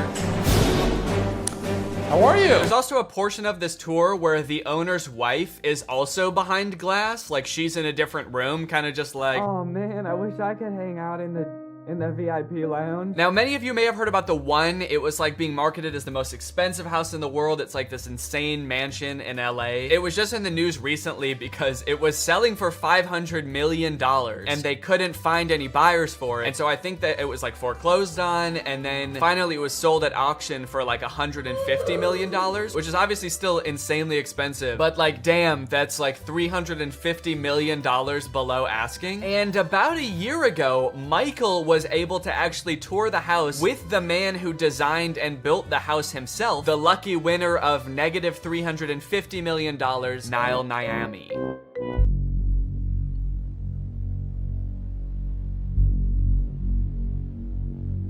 They make it seem like this house is gonna be the coolest thing you've ever seen. Like we're about to see some really sick, like bat cave type mansion. But I gotta be honest, this house is so boring. Basically, if you can picture every modern mansion in LA, like the white tile on the floor and everything looks like angular, this is a Minecraft house. It's just a really big version of it.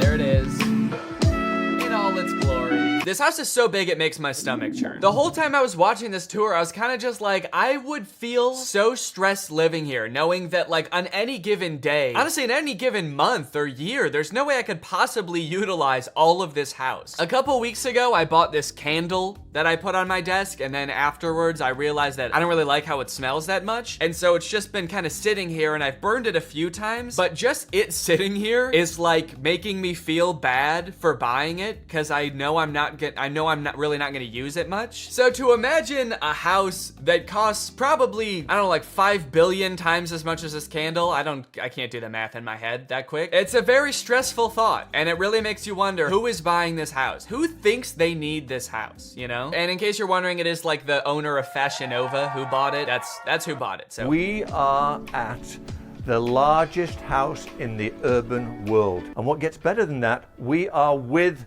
the one and only Niall, who is the visionary behind this. He built this. Yep, what makes the tour even better is that we are getting a glimpse into the man, the absolute psychopath that made this house, Niall. This dude is an enigma. Him and Michael together are just like the two most eccentric rich people I've ever seen. The way they interact is wild, and after watching like 2 minutes of Niall, you'll be like, yeah, it makes sense that this is the guy that built this house. Whoa!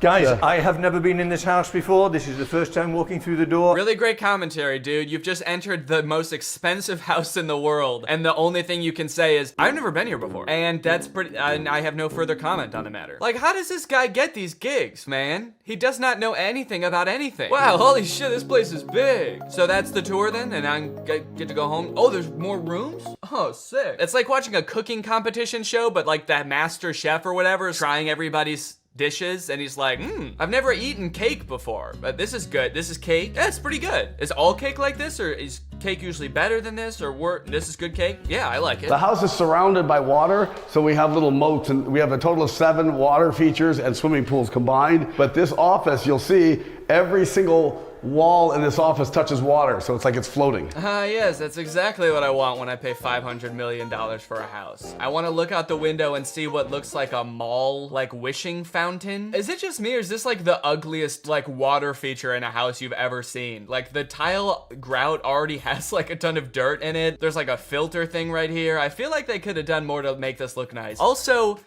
what the fuck, dude? Nobody needs a moat in their house. So the next room we're going to go to is the formal living room, and the formal living room, I designed it like the Plaza Hotel in New York, where you could have multiple meetings at the same time. It was very important for me that the house feels comfortable and warm. He just said I wanted this house to feel warm and comfortable. This is the least warm and comfortable house I've ever seen. His feet are literally like squeaking on the floors of the hall as he walks through, and he's still like, yeah, this place is nice and warm and comfortable, huh? Nice and homey feeling in here. I don't at all feel like I'm walking through a mall right now. Every piece of furniture in this house is like so sharp it looks like it would cut you, and he's like, yeah, it's really like inviting and friendly, right? Check this out.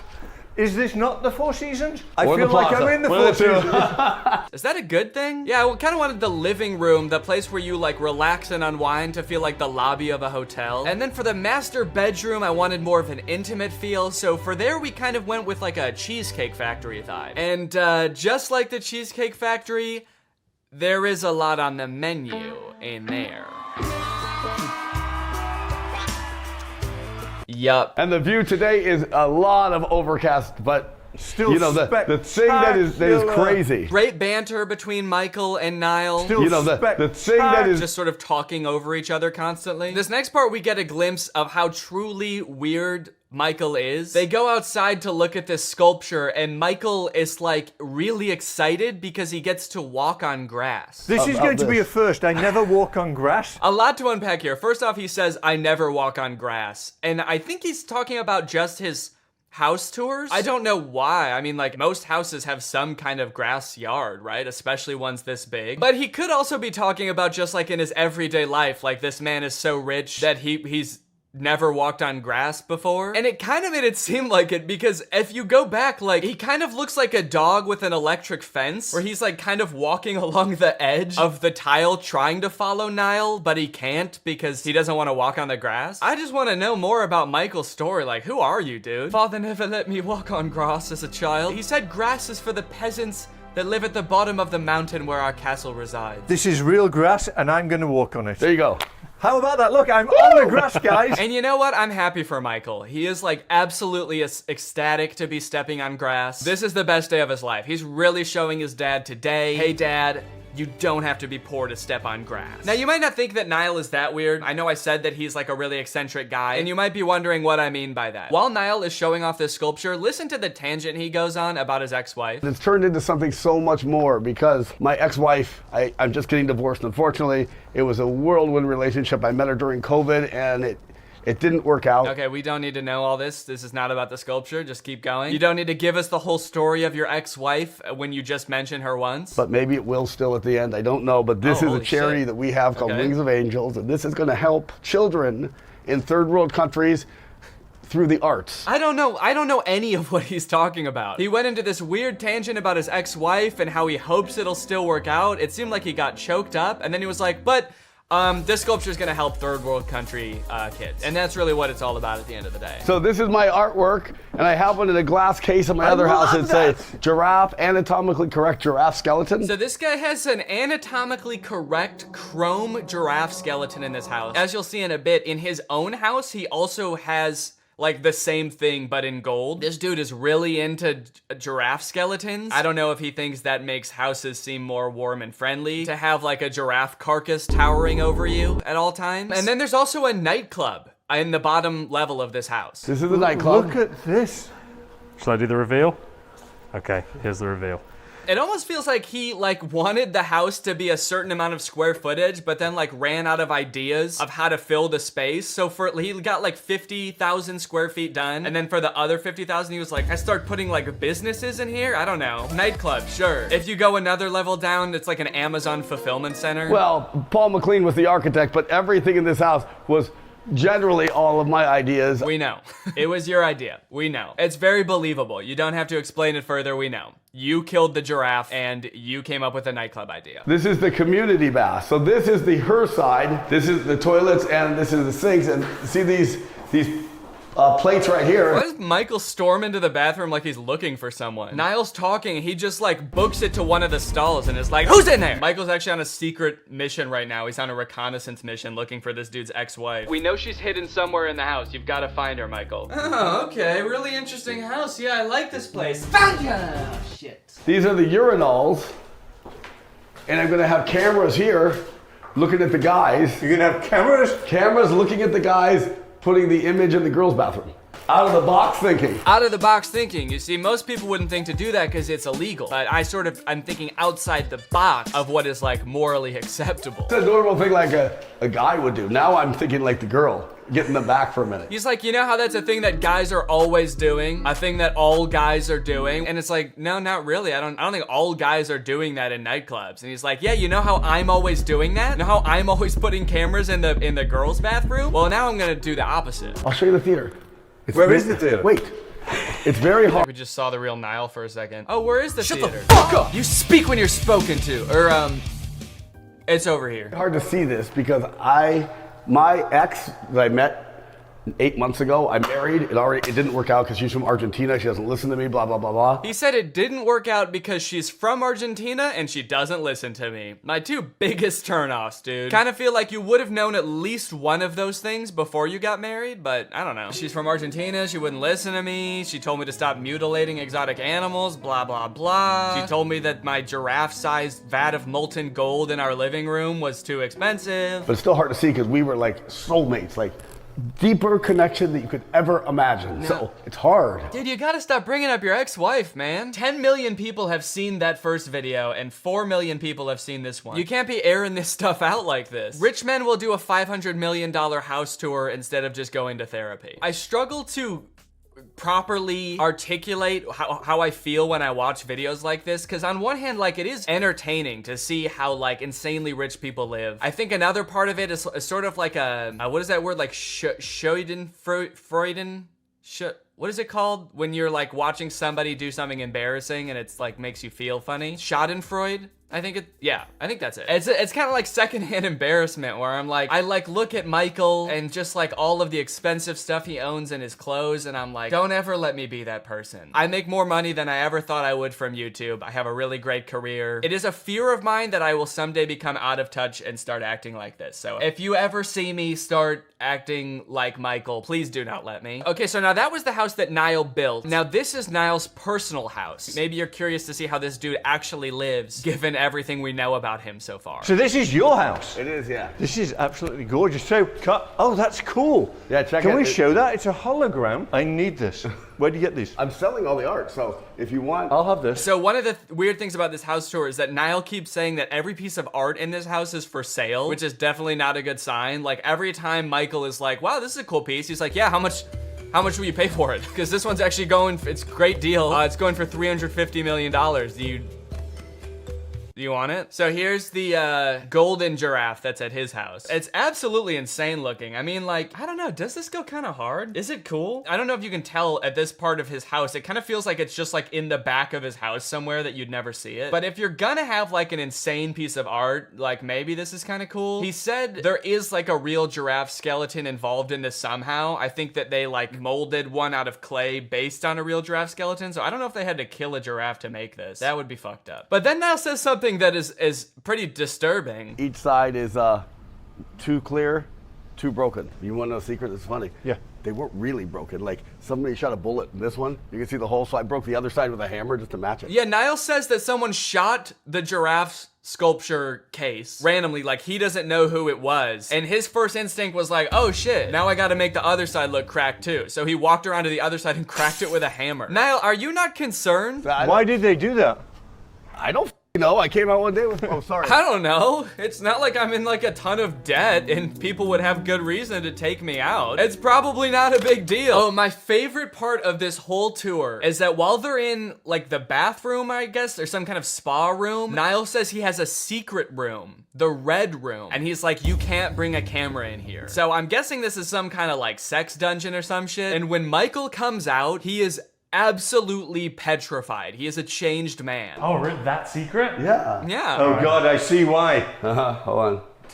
All right. No, I guess. Leave it behind. I mean, you can just tell by the entrance that something is going down in here, right? I've never seen anything quite like that in my life. Secret. Maybe you're right, we shouldn't show it. Thoughts, Adam? Michael looks like he's on the verge of tears, dude. Motherfucker's never touched grass before. And you brought him into a sex dungeon? You look like a changed man. He looks like the shell of a man. Look at him, he's going to go hide in the corner. Anyway, so that's producer Michael, the richest man in the world, I think. Well, thank you guys for watching this video. If you're new here and you're not subscribed yet, make sure you subscribe and turn on my notifications to join Greg. And I will see you next time. Bye-bye. Howdy, Greg. Apologies for the delays in posting this video. I know it's been a while. I do explain later on in the video why that is. But I wanted to really quickly announce that I have some stand-up shows coming up on December 11th at Zany's in Rosemont, Illinois. The last shows I did were so fun, so I want to do it again. And we've got some really funny comedians on the lineup. If you want tickets, the link is in the description. But if not, then just enjoy this video, guys. This one's on me. What's up, Greg? Look, we all know the handful of social media apps that are popular today. You got TikTok, Instagram, DoorDash. You guys might not think that DoorDash is very social, but I like texting with the drivers and, I don't know, trauma dumping on them. But lately I feel like something's changed. All of the popular social media apps just aren't doing it for me anymore. I'm tired of Instagram. I'm tired of TikTok. I'm banned from DoorDash. So I was just sitting here thinking, what about all of the not popular social media apps on the App Store? Surely there are more apps out there than just a handful of popular ones, right? So I just searched social media on the App Store and I found a bunch. There's an app where you can can post videos and go live like TikTok, but instead of a real person, you're a customized animated character. There's an app that only has 1,000 ratings, but somehow promises everybody who uses it will go viral. There's even a social media app for UFO sightings, guys. There's a whole world of apps out there. So I downloaded a bunch of these apps, and I'm going to try them out in order from the most popular one to the very least popular social media app I could find on the App Store. Starting with the most popular one, Zepeto. This is an app where you can go live, make dance videos, connect with other people, except the whole time, you are a custom animated character. This is the most popular app I'll be talking about in this video. It has 465,000 reviews on the App Store. I'm very curious to see how crazy I can make my character. Like, can I design like a Smurf? Can I go viral as Papa Smurf? All right, let's open up Zepeto and see what happens. Let's create your avatar. I mean, I'll give it to him. All these ones look cool. And I feel like that's probably the point of this, is to like kind of look cooler than you look in real life. Like, you want to create the version of yourself that you wish you were. I want to create like a horrible monster that I am glad doesn't exist. Ugh, why do I feel like that actually kind of looks like me? They were like, we're gonna start you off with the most basic looking person possible. You know, obviously nobody really looks like this, but you can customize it. And I'm like, no, that actually kind of looks like me. Okay, we got kind of like a swaggy Peter Griffin situation here. All right, after much deliberation, I have finally settled on a look for my little character here. Everybody take a look at this guy. Yo, look at this little freak. Blue skin, short as can be. Might be a witch? You know what? I started designing him as a joke, but I kind of really like him. He's a cute little thing. Also, I think I need to make a username. I think I'm gonna name him Baby Bug Bug. I made my profile name Baby Bug Bug and my username Baby Bug Bug. It also wants me to come up with a job.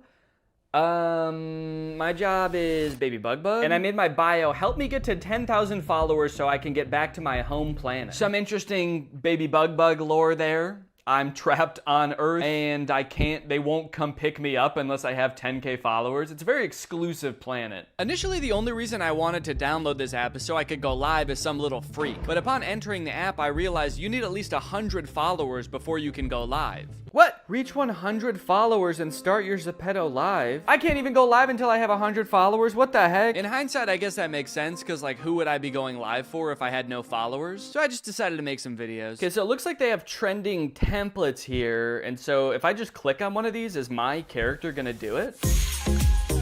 Look at Baby Bug Bug go! And I can change the background too? Oh, Baby Bug Bug is getting into it. I like it. I must have been really enjoying the experience so far, so much so that I began to identify as Baby Bug Bug. I didn't even realize I was doing it at the time, but I stopped referring to Baby Bug Bug in the third person and started referring to him as me right here. So I got this video of me dancing in a spaceship. I'm gonna caption it, I'm an alien. Follow me so I can get back to my home planet. Done. It does beg the question though, like, anybody can go into the app and use that dance and just do it in the blink of an eye. So what incentive is there for anybody to like anything if anybody could have made anything? Like, it's not impressive, it's not that interesting, but I don't know, maybe people on this app are just really supportive and they just like seeing the same video over and over, so we'll see. At the bottom of the app, along with the options to go live and create videos, there's also a world tab. That takes you to a page with a bunch of different rooms and mini games you can join. There's a Squid Game room, there's a K-pop Demon Hunter room, and I guess they're like, are they games or what? Party game? I guess let's go in there. Matching you with a player. Wait, why am I tall all of a sudden? They're matching me with a player, but they made Baby Bug Bug tall. What the F? Okay, oh, it's just a little game, all right. Ah! Did I get shot? Oh! Oh my god, they're gonna kill Baby Bug Bug! Run, Baby Bug Bug! Honestly, that was kind of messed up. I don't like what they did to Baby Bug Bug. They shot him, but even worse, they made him tall. Okay, let's go into M's room. Jump together. This room doesn't exist. Oh, okay, my bad. It's just that you offered it to me, so kind of seems like that's your problem. Yo, do you want to go into M's room? Yeah, sure, I'd love to. Well, there's no such thing, so why would you want to go in there? Okay, so I'm at a pool. This room seems more chill. Maybe I can go ask these people if they want to follow me. Okay, there's people. Oh no! People are talking over here. Hello? Hi.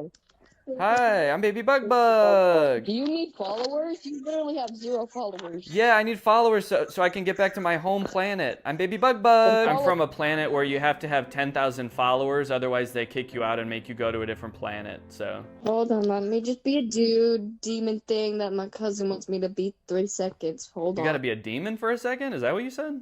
Yeah, because I'm a demon boy. That's alright, man. I go demon mode sometimes too. Oh my god, no, literally, I'm a demon. I'm a literal demon. Yeah, me too, man. I metaphorically am a demon sometimes too.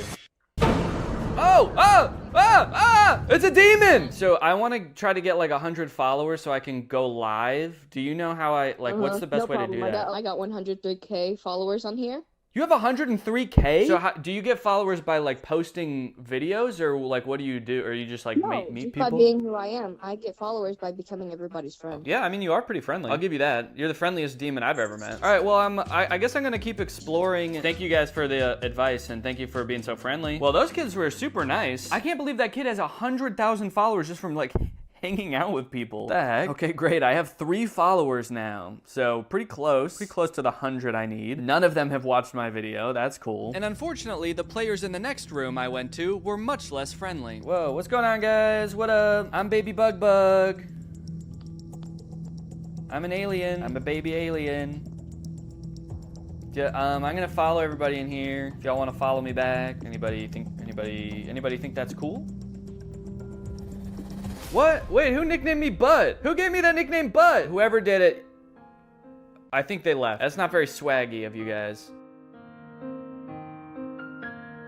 The next day, I decided to check out some live streams on the app, which mostly consisted of completely silent gift battles. Is there audio in this live stream? Man, I don't understand what's going on at all in this. There's no audio. And everybody in the comments is just begging for follows. Follow for follow. Follow for follow. Hey, can you guys follow me? Let's see if I get any followers from that. I bet everybody's gonna be jumping at the opportunity to follow me after that message. Did I get any followers? Oh wait, shit, did I? I have 16 now. How did that happen? Should I just go into live streams and ask people to follow me? Okay, wait, why can't I hear any of it? Is this my problem? Okay, I'm saying, can you guys hear? It's silent for me. Oh, someone said me too. Your voice is not audible, girl. Oh, okay. Now everybody else is chiming in, being like, hey, wait a minute, why can't we hear this girl? Nobody thought to talk about that before I got in here, or what? Wait, even the person streaming also said same. Same, dude, I can't hear shit either. I'm talking with my mouth, but I can't hear shit coming out. Do any streams have sound? I'm just gonna keep going through streams until I find one that has sound. Surpass me. Oh, oh. Hello, hello, hello. Finally, a stream with audio, dude. Hello. Hi, Pooja. Hello. What's up? Okay, their talking is kind of just like the same kind of discourse as the comments of just people being like, hey, hi, how's it going? Hey, hi. Hello? So there's some kind of gift battle going on. I wonder if I presume they're making money from this. I wonder if they're making a lot. There's 38 versus 6. So I don't know if that's like dollars or cents or millions of dollars. Do you make a lot of money doing this? Bro, I don't make any money doing this. They don't make any money doing this? It's just a gift battle, but nobody gets to keep any of the gifts? Dude, you should come over to my place for Christmas. We're doing kind of like a white elephant, but at the end we just throw all the gifts in a fire. All right, guys, well, that's about all the patience I have for this app. There's some nice people on the app. I think the real shining star is the worlds that you can go into and actually interact with other people. So if there's one redeeming quality of the app, I would say it's that. All right, next up, we got Zigazoo. With 33,000 ratings, Zigazoo is described as safe social media just for kids. And I don't know about you, but my first reaction to this concept is, I mean, don't get me wrong, if young kids are gonna be on social media, I guess it's good that they have like a safe app to use, but like the age for this app is 4 and up. 4? I mean, what about infants, man? Come on, what, you're too good for infants? Okay, Zigazoo, let's get in here. How old is your child? Will it actually let me enter 4 as the age for my child? 4. Oh, okay, yeah. Okay, what is your child interested in? I mean, they're pretty much mostly just interested in yum and vibes. Select a username, be creative and fun, and no last names. Okay, first test. Can I put my last name as my username? No, I can't. All right. Can I put a somewhat offensive word as my username? Gun. No, okay, I can't. Or maybe that username's already taken. Goo Goo Gaga 9000. All right, we're in. Give the gift of safety on Zigazoo? Wait, does this mean it wants me to sign up for premium to be safe? Look, this is a social media for kids, but you're gonna have to pay extra if you want them to be safe, all right? Okay, you've got basic and premium, and with premium, you have no ads, you can comment, faster video posting, oh, you can create challenges and 60-second videos and exclusive editing tools. All right, well, I guess I'll pay for that. I get a 7-day free trial too, so that's pretty good. Okay. Parents only. A parent is required to continue. Please select an answer and press continue. Yo. So this is how they can tell who is a parent and who is not. Because no child, well, no 4-year-old to be fair, would know what 3 times 7 is. But what if your parent is dumb? All right, so I'm not gonna show any of the content on this app, obviously, because it's just a bunch of kids making videos. What I will say though is that I vehemently disagree with the entire premise of this app. Kids do deserve a safe place to practice getting creative, make videos by themselves or with friends. And I've got great news, because that safe place actually exists. It's called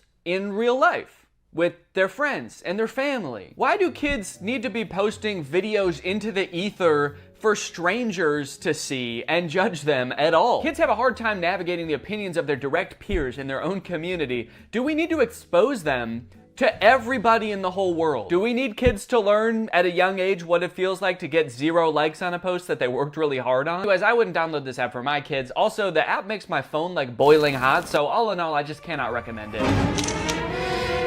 With 4,000 reviews, Enigma is a social media platform for sharing and viewing UFO sightings. Naturally, I want to get on here and fake a UFO sighting. Whoa! We found 1,805 enigmas within your vicinity. Holy cow. And I can get notified when there's a new UFO sighting in my area. Okay, medium-sized object gliding in London. Let's take a look. Let's see what we think. Yeah, I'm gonna say that is 1,000% an airplane, right? Yeah, that's just a plane. The top comment is an airport nearby. The person who posted said, yeah, I think so. You can check, there's London City Airport nearby. That looks like a plastic bag to me. What the hell is that? It's a plane. Got another one in London. Large silver disc flying away. Okay, let's see. Ooh, okay, this one is interesting. Look at this. There is a plane in the sky. You can see that in the background. But then there's also a large silver disc. Let's see. Large silver disc flying away. Curiously, it does seem to be moving at the exact same speed as the plane. Maybe it's running away from the plane. It's an alien who came down to Earth and it's like looking around from the sky and then a plane comes from behind. It's like, oh, what the fuck is that? Ah! You can see the string on the balloon, for God's sake. Come on, people. This is not a UAP or drone. Oh.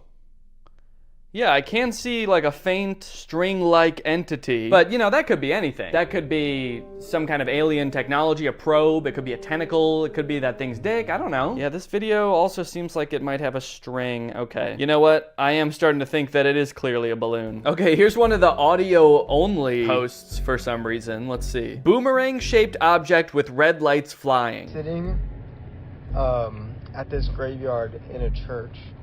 And I'm staring at the sky, watching the stars, and I'm with 2 of my friends, or one is my brother, one is my friend. 2 of my friends, or actually one of them I fucking hate, he's just my brother, and the other one is my friend. The other one's cool as hell. And we see this boomerang-shaped UFO. Okay.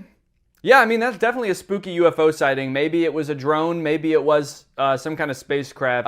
Why were you hanging out in a graveyard with your friend and brother? That's like what I want to know. What kind of person are you? All right, I want to see some like really good convincing stuff. Where's the really good stuff? Small metallic object flying. Okay, let's see.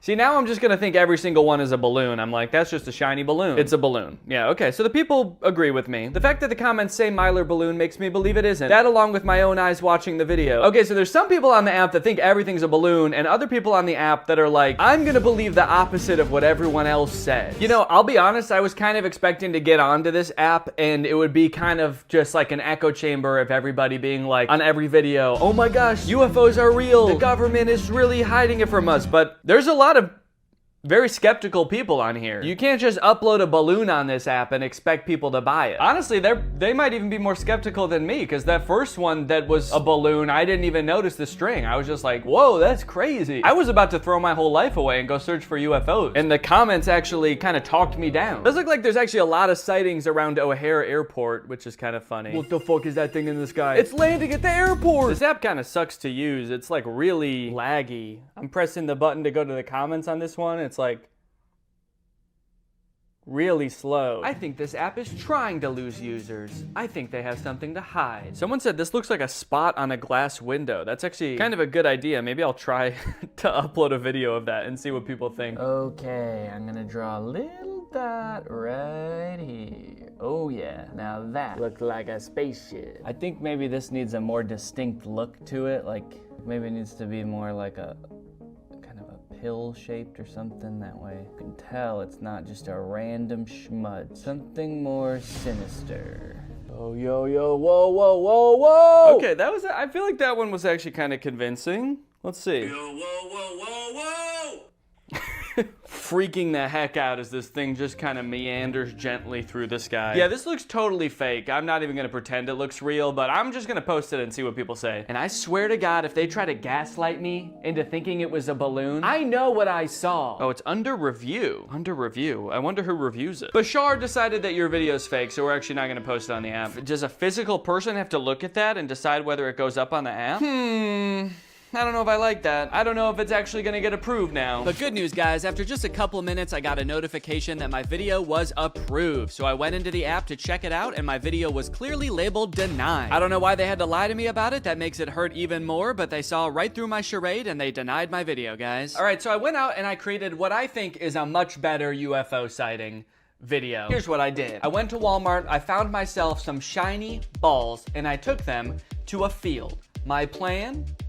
To throw them as far as I could. So I spent a couple minutes throwing these shiny balls, and then I got home and I just edited myself out of the video.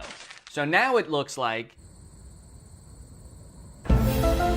was taking a video of the beautiful day in the forest preserve. I didn't notice until later some object flies by. It looks like it might be spherical, question mark. It didn't make any noise, otherwise I probably would have noticed it, and it must have been pretty high up, otherwise I would have seen it while taking the video. Next. That's my story, man, and I'm sticking to it. You could torture me and I'll never give you the real one. How many objects did you see? 1. What was the shape? Sphere. Did any sensors detect the UAP? What if I was like, oh yeah, I totally forgot. I had my sonar, radar, night vision, and infrared all out, and they saw it. Are you any of the following? I am a scientist. That seems like probably the only one of these that I can pretend to be without like breaking some kind of law, so I'm gonna say that. Okay, here it goes. Finished. Let's see what happens. I'm nervous. I want to get some feedback on this one, man. I hope it actually gets on the app. And wouldn't you know it, guys, it did get approved, and it even got 2 comments. One of them said, I can't see anything. And the other person said, good catch. So after all of that, I have successfully fooled 1 person.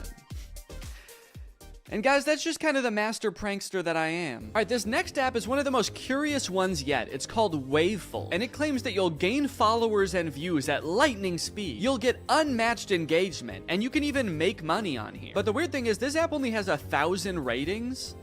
So like, where are these followers gonna come from? I mean, I guess maybe there are millions, even tens of millions of people using this app, but they're all so freaking famous now, they don't even have time to leave a review. Finally, an app where I can break through the noise and become the influencer I was born to be. And everyone else on the app is gonna be breaking through the noise too. It's almost like there's gonna be a new noise of people breaking through the noise. Well guys, take a good look, cause this is the last time you're gonna see me before I become famous beyond my wildest dreams on the Waveful app. My plan is to just make a bunch of garbage content and then make a bunch of money. Okay, it wants me to add a profile picture and a username. Well, I haven't decided on what kind of art I'm making, so I kind of just have to pick like a general name that could be cool for any genre of content. So I'm gonna go with something versatile like Swaggy Jason. I'm gonna save the profile picture for later. I'm not ready to do that yet. Just picture like a guy named Jason, but swaggy. Waveful would like to send you notifications. Actually, I don't know if I want to allow that. If I'm to believe the description of this app, it's gonna send me way too many notifications. Just millions of followers a second. Okay, select your interests. Fun is the first interest it lists. Nah, I'm not actually really interested in fun. Pretty overrated if I'm being honest. Do they have sadness and boredom on here actually? Swaggy Jason is gonna be interested in authenticity, just the concept of hobbies. No hobby in particular. When people ask Swaggy Jason, what are your hobbies? He says, my hobbies are interests. And then they say, okay, what are your interests? And he says, I'm pretty interested in hobbies. Create your first post. Select an island to add to your first post. Other members will be able to see it and welcome you. I have to create a first post right away? No, it's like if you want to be a part of this app, you have to post right now. And what does this even mean? Select an island to add to your first post. I'm guessing these are kind of like hashtags, or are these like subreddits? Kind of? Music and video. Okay, let's just do music and videos. Okay, so there's also a media gallery, so I can choose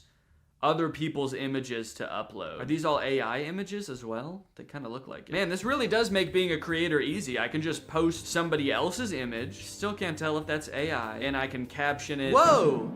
It'll suggest a caption for you too? Sunshine and puppy dust. Who needs a cleaning service when you have this much cuteness? Okay, so I can just steal an image, auto-generate a caption, and post it and become insanely famous. I think Swaggy Jason's liking this app already. Okay, I posted it. So here is my image, and let's see. It already has 4 views? Guys, it's been like 20 seconds and this already has 4 views from people I don't. Wait, why is my name Danny on here? I didn't approve that. Excuse me. It never even asked me my name. Get that out of here, dude. I'm Swaggy Jason. Okay, now my post has 6 views already. That's crazy. Now it's got 7 views, 8 views. Holy cow, dude. Me and this puppy are going to the moon, baby. 12, 13. Holy cow, dude. We're going viral. Look at this. What? How is it doing that? I already have a follower. All right, let's check out some of the content people post on this app. I'm curious what else is going viral on here. Just a video of a barbecue happening. Just a bunch of cooked meats. That's cool. 49 likes. A picture of roses. 257 likes. What are the comments on this? Beautiful roses. Nice roses. Absolutely beautiful. Absolutely beautiful. Just a picture of these 2 ladies. 113 likes. Okay, so a picture of roses had 200 likes. A picture of 2 women just standing there had 100 likes. Video of beautiful guitar playing, 28 likes. I'm not sure if I understand this app. Ooh, Ruby Doobie is now live in Pirates Cove. Let's go join. You guys want to get 100 followers a day? Hey, go into lives like this. Super like these lives. People will see that you did it and they will follow you. What is a super like? This guy is on live right now just telling everybody to go buy super likes and that will make you famous. So everybody in the comments are talking about super likes too. If you super like me, I will super like you back. Let's see who gives me super likes. It also sounds like everyone wants super likes from this guy in particular. He's acting like he's talking to like thousands of people. I just looked, there's 20 people in here. He's like, all of you won't stop begging me for super likes. It's too much. Leave me alone. There's like a dozen people in here just like, all right, man, sorry. Not trying to drive you insane. He is shaking this juice, man. I think it's shaken up by now. Okay, so it looks like you can give regular likes and then over here on the other side, there's super likes. And in order to do that, you have to buy them. And then I'm assuming since super likes cost money, if you send them to somebody, they get a cut of the revenue from that super like. And that's how you make money on this app. So it seems like just from my limited experience on this app, everybody is kind of trying to trick everyone else to send them super likes. Like that guy in the live stream was like, guys, if you want me to give you a super like, all you gotta do is give me super likes, all right? Why would I give you a super like when you haven't even given me 10 super likes yet? Dude, my video already has 300 views and 24 likes. People are loving this dog.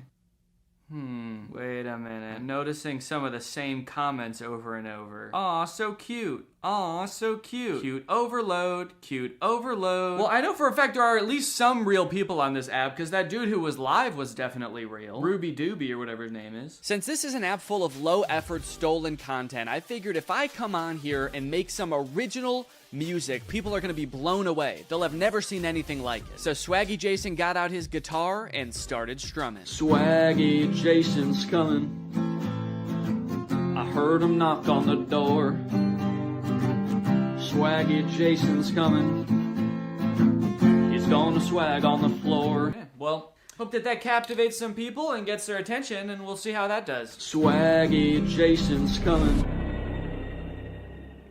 All right, I'm officially pissed. It's been about 24 hours, and I thought by now I would surely have hundreds, if not thousands of followers. My song would have rocketed to stardom, but the video only has 30 likes and 4 comments. Now that might seem pretty good for my first, actual post ever on the app, but my real first post, just the static image of a dog, has 47 likes and 11 comments. Everybody is losing their mind over this dog, posting the same 3 comments over and over. Still not sure what's going on with that. Anyway, I do have one positive thing to report, and that's that my song did get 1 super like somehow. So even though people were far less impressed by this one in general than the dog picture, there was one person that was like, this is probably the coolest song I've ever seen. I gotta spend money on this. this. Also, I do have 39 followers now, which is pretty good for having only posted 2 things. I mean, I gotta say, I don't think that would really happen on any other app, so that's cool. I want to figure out what to post next, and I'm really having to like resist the urge to put a lot of effort into something that is gonna yield no rewards. Plus, I want to see how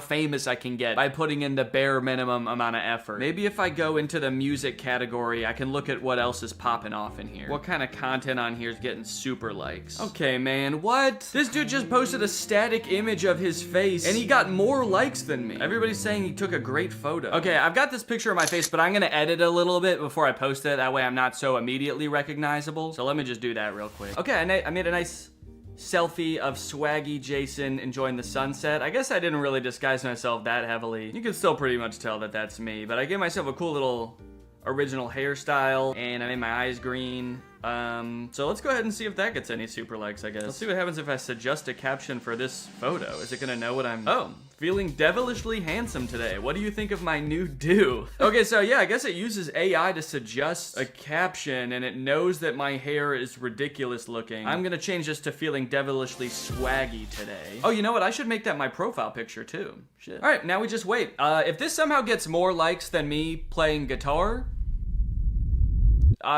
I'm gonna flip. I mean, I don't really know what I'll do. I guess I'll just delete the app and never think about it again. Oh, did it say devilishly handsome because my hair looks like horns? The AI was like, this might be Satan, actually. So from what I can tell, this music and videos island, which is basically like a subreddit, I think, is one of the most popular ones on the app. It's got 1,000 members. In this island, you can look at all posts, or you can look at best posts, which I assume are like the most liked ones in the island. And this one has 489 likes. It's a golden retriever's 15-year birthday. Doesn't seem like it has anything to do with music, really. Okay, look at this dude, Blamore the Ambassador. It looks like he is a fellow musician here on Waveful. He's got 3,000 followers, and he's actually posted some music on here that's done pretty well. People ain't telling me. Yo, and then here he is holding $3,500. Blamore holding $3,500 USD. Nobody on Waveful is like Blamore. Show Blamore some love. Posted by Blamore. Every time he posts music, it gets hundreds of likes, dude. That's how I'm trying to be. That's how swaggy Jason is trying to be. Oh, shoot, he's live right now. Join the parlor. What does that mean? Does that mean I can talk to him? I joined. Hello? Can you hear me? Can you hear me? Hello? What's going on, y'all? I'm playing Fortnite. That's about it. That's awesome. I make a lot of money on Fortnite. Hey, Blamore, I post music too. I was wondering if you had any tips on how to pop off on here. I know that you've been doing really well. Don't copy anybody else. Make your own digital cover art. Be real with yourself. Rap about real stuff you've been through. Don't rap about other stuff other people been through. Yeah, so I guess I should just rap about my personal life too, like how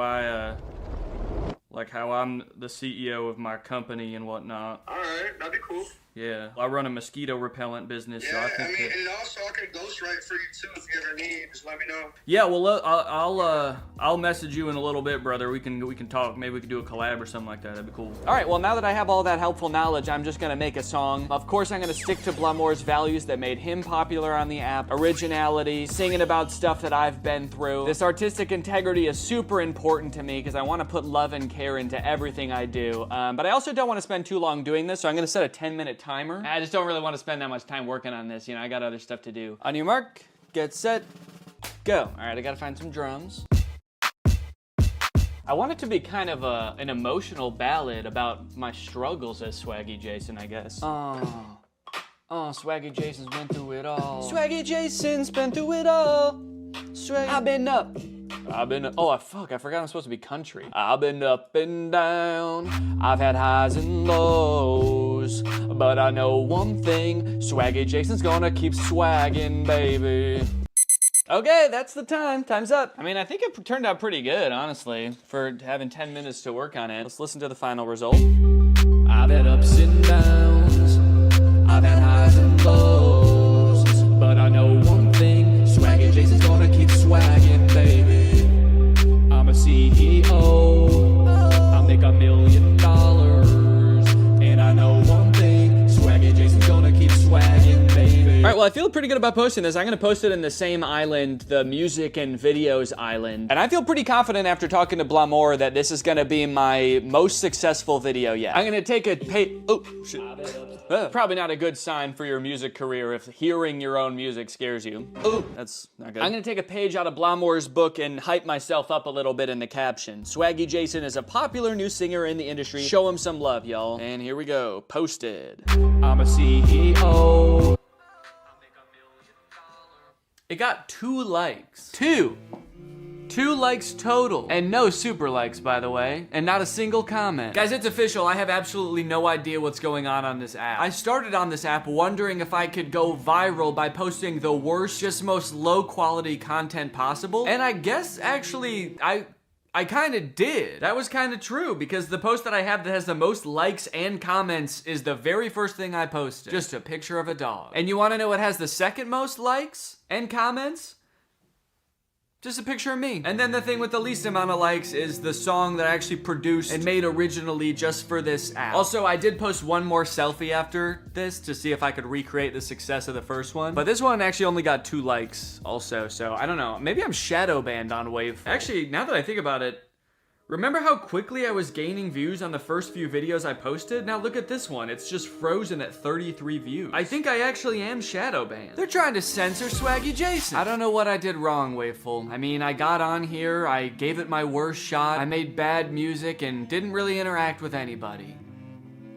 So why aren't I famous yet? Lastly, we have Clear Social. This is the fewest ratings I was able to find on any social media app on the entire App Store. As far as any of us know, only 3 people in the world have ever downloaded this app. As far as what the app actually is, I'm not really sure. The descriptions are super vague. Participate in the trendiest of trends. Right on your feed. Finally, trends on my feed. Usually I gotta go to Timbuktu to find these trends. Watch more videos, consume less data.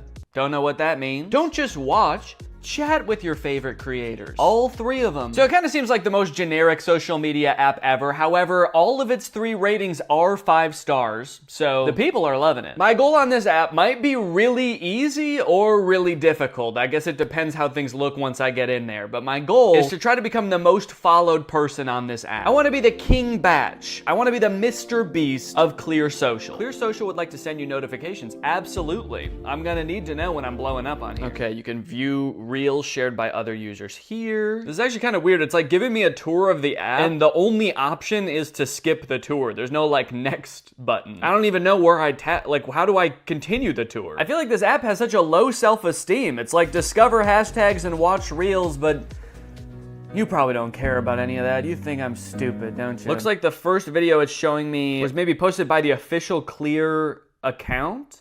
And it's got 0 likes, so that's great. That's a good sign. And you know what? I'm kind of sick of coming up with aliases and fake names on these apps. On this one, I'm just gonna be me. It's called Clear Social, you know? Maybe it's all about being transparent, being the real me. Type username. Actually, this is a good opportunity. There's so few people on this app, I could probably get a really good username. I wonder if I could just be D. Okay, sick. I got the username D. I like that it really zoomed in on my picture. It was not that zoomed in when I took it. All right, well, let's explore what videos are on my feed. Okay, we got like a cool baseball video with 0 likes. We got, whoa, a guy riding around on a motorized recliner with 0 likes. A like and 2 comments. It seems like the vast majority of videos on this app have either like 0 or 1 or 2 likes. The most followed person I've been able to find so far is this dude, Ask Dom That, and he has 13 followers. That's the most followers I've seen on this entire app, so if I could get 14 followers, then I would be the new king of this app. Even this account called Trending, which seems to be like an official Clear Social account, only has 6 followers. So there's not a ton of competition, but I guess that also means there's not a ton of people out here who are even following people. There's also this chatter section of the app, which I think is basically just like a Twitter. And it looks like nobody's even posted anything on here since July 24th, which right now is 7 days ago. And then the post before that was in May. So I don't even know if people are on this app that often. But I guess there's only one way to find out. I'm gonna try to create some posts that appeal to the widest range of people possible. Maybe I'll start out on this Twitter section. Can I just type a little chat. One thing I've learned from Mr. Beast, you gotta hype yourself up. That dude is always talking about how his chocolate is like the best chocolate in the world. We all know it's not, but that doesn't stop him from saying it and tricking 8-year-olds into thinking it. So I'm just gonna post, hey guys, I'm new here. Follow me to see some incredible stuff. Really hyping myself up here. Okay, post. After I made that post, I decided to take a break for a couple days. And when I say a couple days, I mean more like a month and a half. And when I say I decided to take a break, I mean I had a baby. So, surprise. I have 2 kids now. So I've been pretty dad-pilled the last month, not really thinking much about Clear Social. I decided to open it up for the first time today to the bitter realization that that post did not really work at all. I still only have 4 followers after all that time. So right now I'm just kind of pissed off because it's like I had that whole month and what do I have to show for it outside of a beautiful new life entering the world? Anyway, it was time to get back into Clear Social, so I came in today with a plan. My plan to become the most followed person on Clear. There's not many people who are active on Clear. In fact, since I made that post, there have only been 6 different posts in the chatter tab, and 5 of those have been from the same person. So it kind of seemed like it was gonna be a challenge to even find active people to follow me. So what I did was make a video where I said I would be following back anybody who followed me. I posted that video.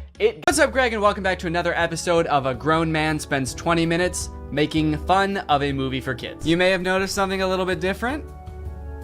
There's a microphone in the frame. I got a new stand for my microphone, and apparently the only way I can get it like close enough to me is by having it slightly in frame. So I hope this isn't super distracting. This would be kind of a crazy way for like one of those faceless YouTubers to film videos. What's up, guys? So today we're going to be talking about Zapped. And after watching this movie, I'm starting to think that the writers of Disney Channel original movies are not capable of writing a movie that's not about a teenager trying to control the opposite sex and mold them and craft them to their liking. You got Pixel Perfect, a movie about creating like the perfect girl pop star. How to Build a Better Boy, pretty self-explanatory in the title on that one. And then you got this movie Zapped, which is about Zendaya discovering that her dog training app can actually train boys to obey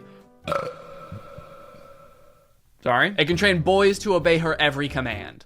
It's not actually Zendaya. She's not playing herself. It's Zendaya's playing a character named Zoe. I think that's probably pretty clear, but I just wanted to clear that up. This movie is full of dark magic. I'm convinced of it. There's something deeply sinister going on in this movie. I don't know what it is, but I'm gonna figure it out. Let's go ahead and watch it. The movie starts out with Zendaya's character Zoe giving a maid of honor speech at her mom's wedding. She's marrying this new guy, so her family is about to be merged with his family. So it's Zendaya and her mom, and then this man and his 3 sons. So it's like a family of women mixing with a family of men, which makes a lot of sense because as we know, women give birth to girls and men give birth to boys. First off, I just want to say how happy I am that my mom has finally found love again. She is the most giving person I know. Her speech starts off sweet, but then she immediately just starts like kind of complaining about having to live with 4 new guys because they're stinky. 4 guys, and their mysterious odors that they always blame on the dog. Yeah, she sort of takes the opportunity to complain and just make her mom, I guess, like feel bad for marrying a guy.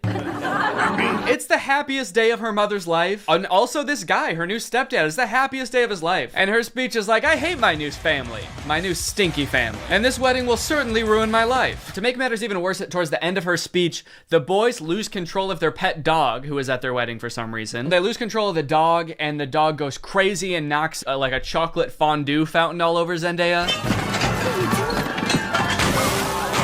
And at this moment, I couldn't help but remember that Zendaya's character in Euphoria is supposed to be the same age as Zendaya's character in this movie, and their lives are drastically different. Throughout this movie, you will find that the characters are like super weird. They're like caricatures of people that don't exist in real life. And to show how much it's gonna suck really living with the boys, the writers of this movie decided to have the next day start with Zendaya's new stepdad screaming in the hallways, getting everybody ready for school. But then when he sees Zendaya come out of her room, he like doesn't know how to talk to her. Hey, morning sport. I mean, hi girl. Hi girl. It's like, dude, you're 50. Have you never talked to a girl before? The movie then establishes why each one of the new guys that she lives with is like gross in some way. One of her little brothers is really messy. The other one's always like cooking gross stuff. which is like a weird character trait. I get the messy younger brother, but like the gross cooking younger brother, is that a thing? Is that something I'm supposed to be able to relate to? And then the oldest of the brothers is like always frantically running around. He's like always late for something. He's really scatterbrained. My pants. Where are my pants? Where are my pants? Where are my pants? Okay, excuse me, can we just establish a few ground rules here? You're not wearing pants. Please stay out of my personal space bubble. Look, Zoe, I have morning basketball practice and then a players meeting and then a captain's meeting and then even more practicing. Kind of weird to respond to a request about like not invading my personal space when you're not wearing pants by saying like, but Zoe, I've got basketball practice. Like he fully like bumps his butt on her while getting ready in his underwear, and she's like, can you not do that? And he's like, sorry, sometimes when you're busy you just gotta rub up on your stepsis in your underwear. What don't you get? I'm in many extracurricular clubs, okay? Along with moving into a new house with all these boys, she also starts attending her new school, which is the school that her brother goes to. And you know how in Disney movies there's always like the distinct cliques, like there's the popular crowd and then there's like the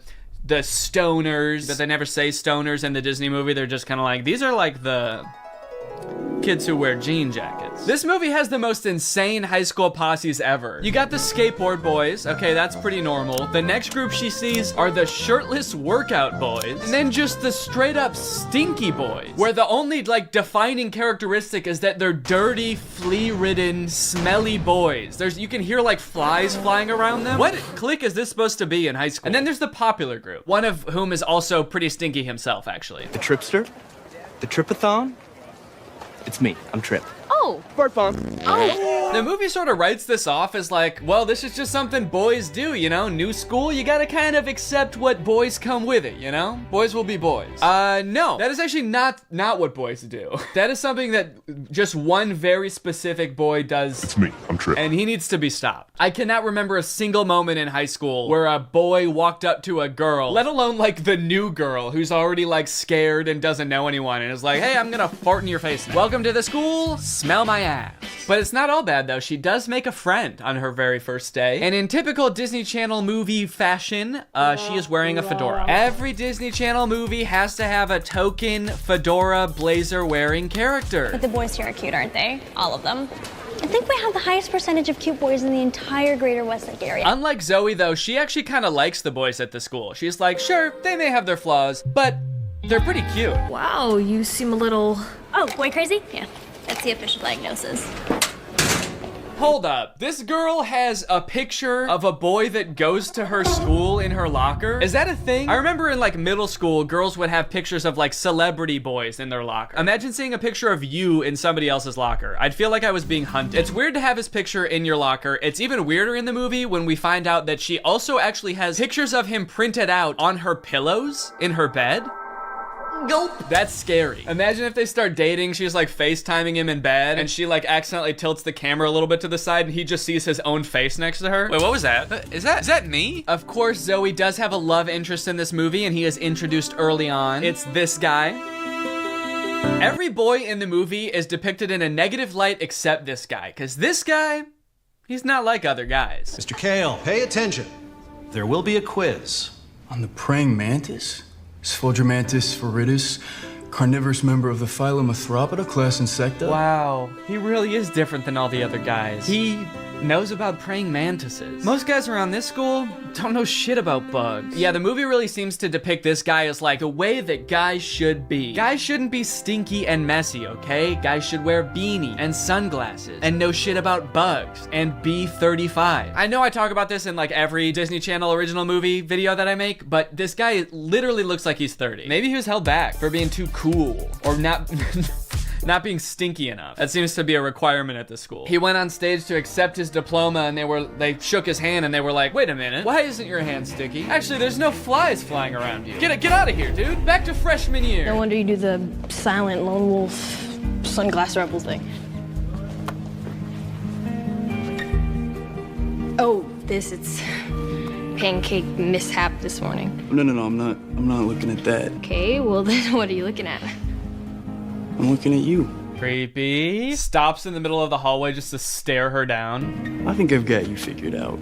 Oh, really? Yeah, I don't know, man. This just comes off as creepy to me. I guess this is supposed to be romantic, but it's not really romantic to me. Just scary. I can see inside you. Another one of the plot lines in this movie is that Zoe wants to join the dance team, but the girl who runs the dance team is like the popular mean girl. She doesn't want Zoe on the dance team because she's too good at dancing and it's gonna make her look bad or something. Anyway, by now you're probably wondering, when the frick does this app thing happen, right? When the frick does Zoe discover that the dog training app works on boys? Well, at first, it doesn't. Zoe's just trying to train the family dog because it's all just like the rest of the boys in the house. It's stinky. Gross. And it like destroys her room and shit. Breaks this thing that her dad gave to her. She downloads this app called Listen and Obey, which is kind of an ominous sounding app. Sit.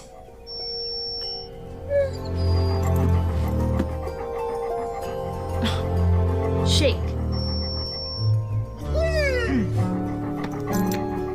Right away, this app is already clearly cursed with dark magic, right? And the dog can even tell too, because you know what the dog does the second he realizes what's going on? He grabs her phone and runs off with it and tries to destroy it, presumably to break the curse. And then what happens next is honestly the most confusing part of the movie, okay? So the dog drops the phone in the bath. Her brother gets it out and tries to swing it around to get the water out of it. It flies out the window, swings around a satellite dish, slides down a solar panel, and lands in dog food. And from here on out, that app is now able to control boys. Any man or boy this app can control against their will. Sit. And at first, while watching this movie, I didn't even think it was that weird. I didn't even give it a second thought. I was just like, okay, yeah, so something magical happened and now it can control boys. That makes sense. But like, what? What happened to the phone? I don't understand how solar panels and satellite dish changes the app from dog-based to man-based. Like, you'd think at the very least something having to do with like men would happen to the phone. Like the phone lands in like a bucket of buffalo wings or like flies through a football field. I'm just curious to know if that fucked up other apps on the phone or if it's just the dog training app. Now, whenever a boy likes one of my tweets, he goes into a coma for 3 years. And don't even get me started on the weather app, because every time I check that, boys start falling from the sky. Anyway, let's just say now that she's got the ability to control boys, she has a little bit of fun. Boys are acting weird. Dude, he farted twice in midair in such rapid succession. They added in 2 fart sound effects. Kind of impressive. I'm trying to imagine how she's gonna use the app to get herself out of this one. Stop farting. Take it back. Take the fart back. Suck it back up into your ass. Oh, how am I doing this? But no, she just uses the app to utterly humiliate him in front of his friends. Go to the bathroom. Oh, wait, no, not here. I'm still confused about some of these clicks, by the way. Like, what are these nerdy kids supposed to be? Look at this kid in the green sweater. How he acts when nobody high-fives him. What is that acting? I guess your dog app doesn't work on girls. Maybe because girls aren't dog-like enough. They're too catty. Ah, that's funny. Girls are catty. What the fuck does that mean? Boys are dog-like? What the hell? I mean, I guess in this universe they kind of are. They're like flea-ridden, mangy boys. Why do we smell like we smell? So pretty much like the majority of this movie is just Zoe using the app to like get what she wants and make all the boys at the school act exactly how she wants them to. She turns the skater boys into gentlemen. She goes up to the nerdy gamer kids and tells them to like go do yoga instead of playing video games. Let's go do some yoga. And her brothers, dude, don't even get me started on what she does to her poor brothers. I'm taking the brothers' side, all right? They did nothing wrong. Her poor brothers were just living their lives until Zoe moved in and tries to fix them. Be clean. Holy moly, it's filthy in here. Her messy brother, she tells to be more clean, which turns him into this like hyper-hygienic husk of his former self. I need a sponge and soap and paper towels and a power washer. For the rest of the movie, he's literally he's scrubbing everything frantically in a panic. Anytime there's a mess, he's like, I gotta clean it up. She tells the gross cooking boy to cook less gross stuff. Start making less gross food. So he's like cooking 5-star meals for the rest of the movie. And then the oldest brother, she tells him to be more focused. Be focused.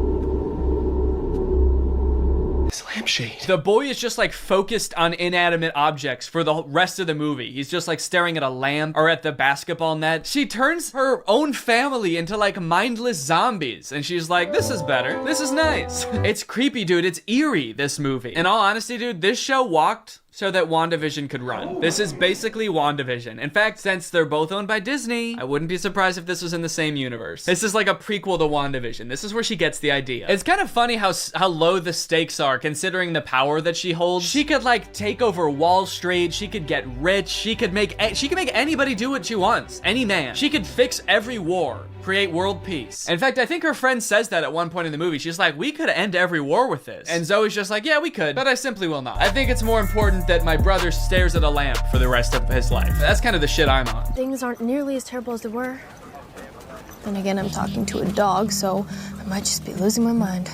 Hey, smartphone. In this scene, there's a little bit more development with the love interest. Zoe runs into him reading alone in the park. So what are you reading? Oh, no, let me guess. The Cool Guy's Guide to Wearing Sunglasses Inside. It's close. To Kill a Mockingbird. I feel like when he holds up that book, we're supposed to be like, wow, he really is not like other guys. Except that, like, that is required reading in most high schools, so he actually is like other guys. He's like every other guy. To Kill a Mockingbird's sort of my favorite book. My second favorite is The Great Gatsby. Third favorite is Geometry 101. I just love to read, what can I say? Eventually, things start to get a little crazy at school, and Zoe realizes that she probably shouldn't be controlling people like this anymore. People are getting into fights and stuff because the new cliques at school are just like not meshing well. So Zoe's like, all right, I'll just make them stop. And she tells the app to stop. And then of course, everybody just stands still and freezes. And so she's like, oh no, I can't reverse commands. If I tell them to stop, they're just gonna literally stop. And so then like many more days go by and she's just like, well, I guess I can never reverse the thing. And it's like, well, what if you just said, hey, ignore all the commands I gave you, instead of just saying stop and being like, oh, it didn't work. The movie continues to get even more dark to like a startling point. There's a creepy ass scene where the whole JV dance team wants to resign because they don't like dancing anymore. And Zoe's like, how about I use the app to make you dance instead? And so there's just a scene of them all like sadly dancing because their hearts aren't in it, but they're being like physically forced to dance. And the movie even goes so far as to make Zoe force the love interest to kiss her with the app. Kiss me.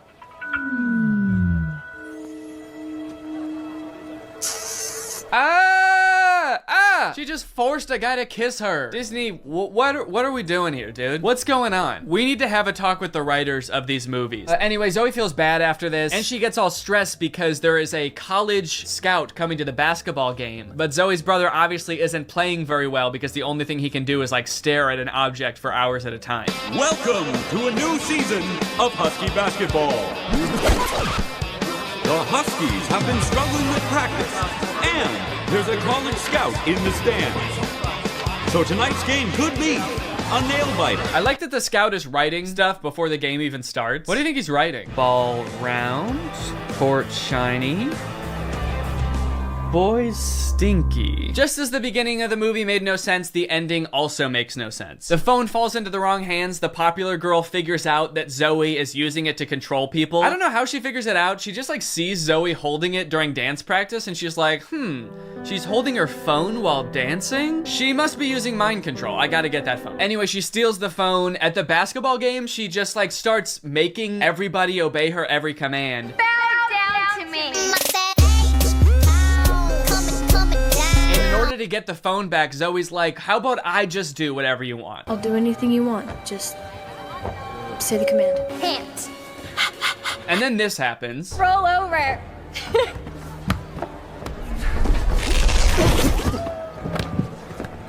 How did you? I'm your brother. We stick together. Sorry, what? He just broke the curse. Like the spell that everyone is under. He just like got up and he's like, I'll do it with you. I'm your brother. Don't worry about it. It's like, I'm sorry, is that what breaks the curse? Being a brother? Being her brother? And then eventually like her whole family is able to resist the app and get on the ground with her and start doing it. And it embarrasses the popular girl. And they like the only explanation for it is this. Why isn't this working? Because everyone knows.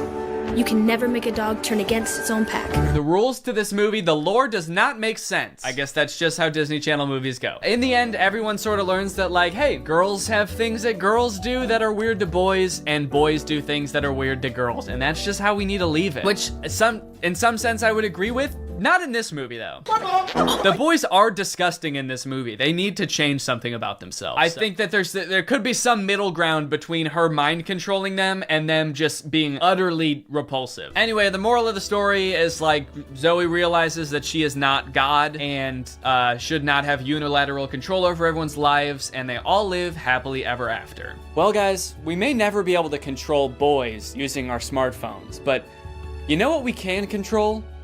Our money. Thanks to today's sponsor, Current. Do a flip. Do a backflip. Sit.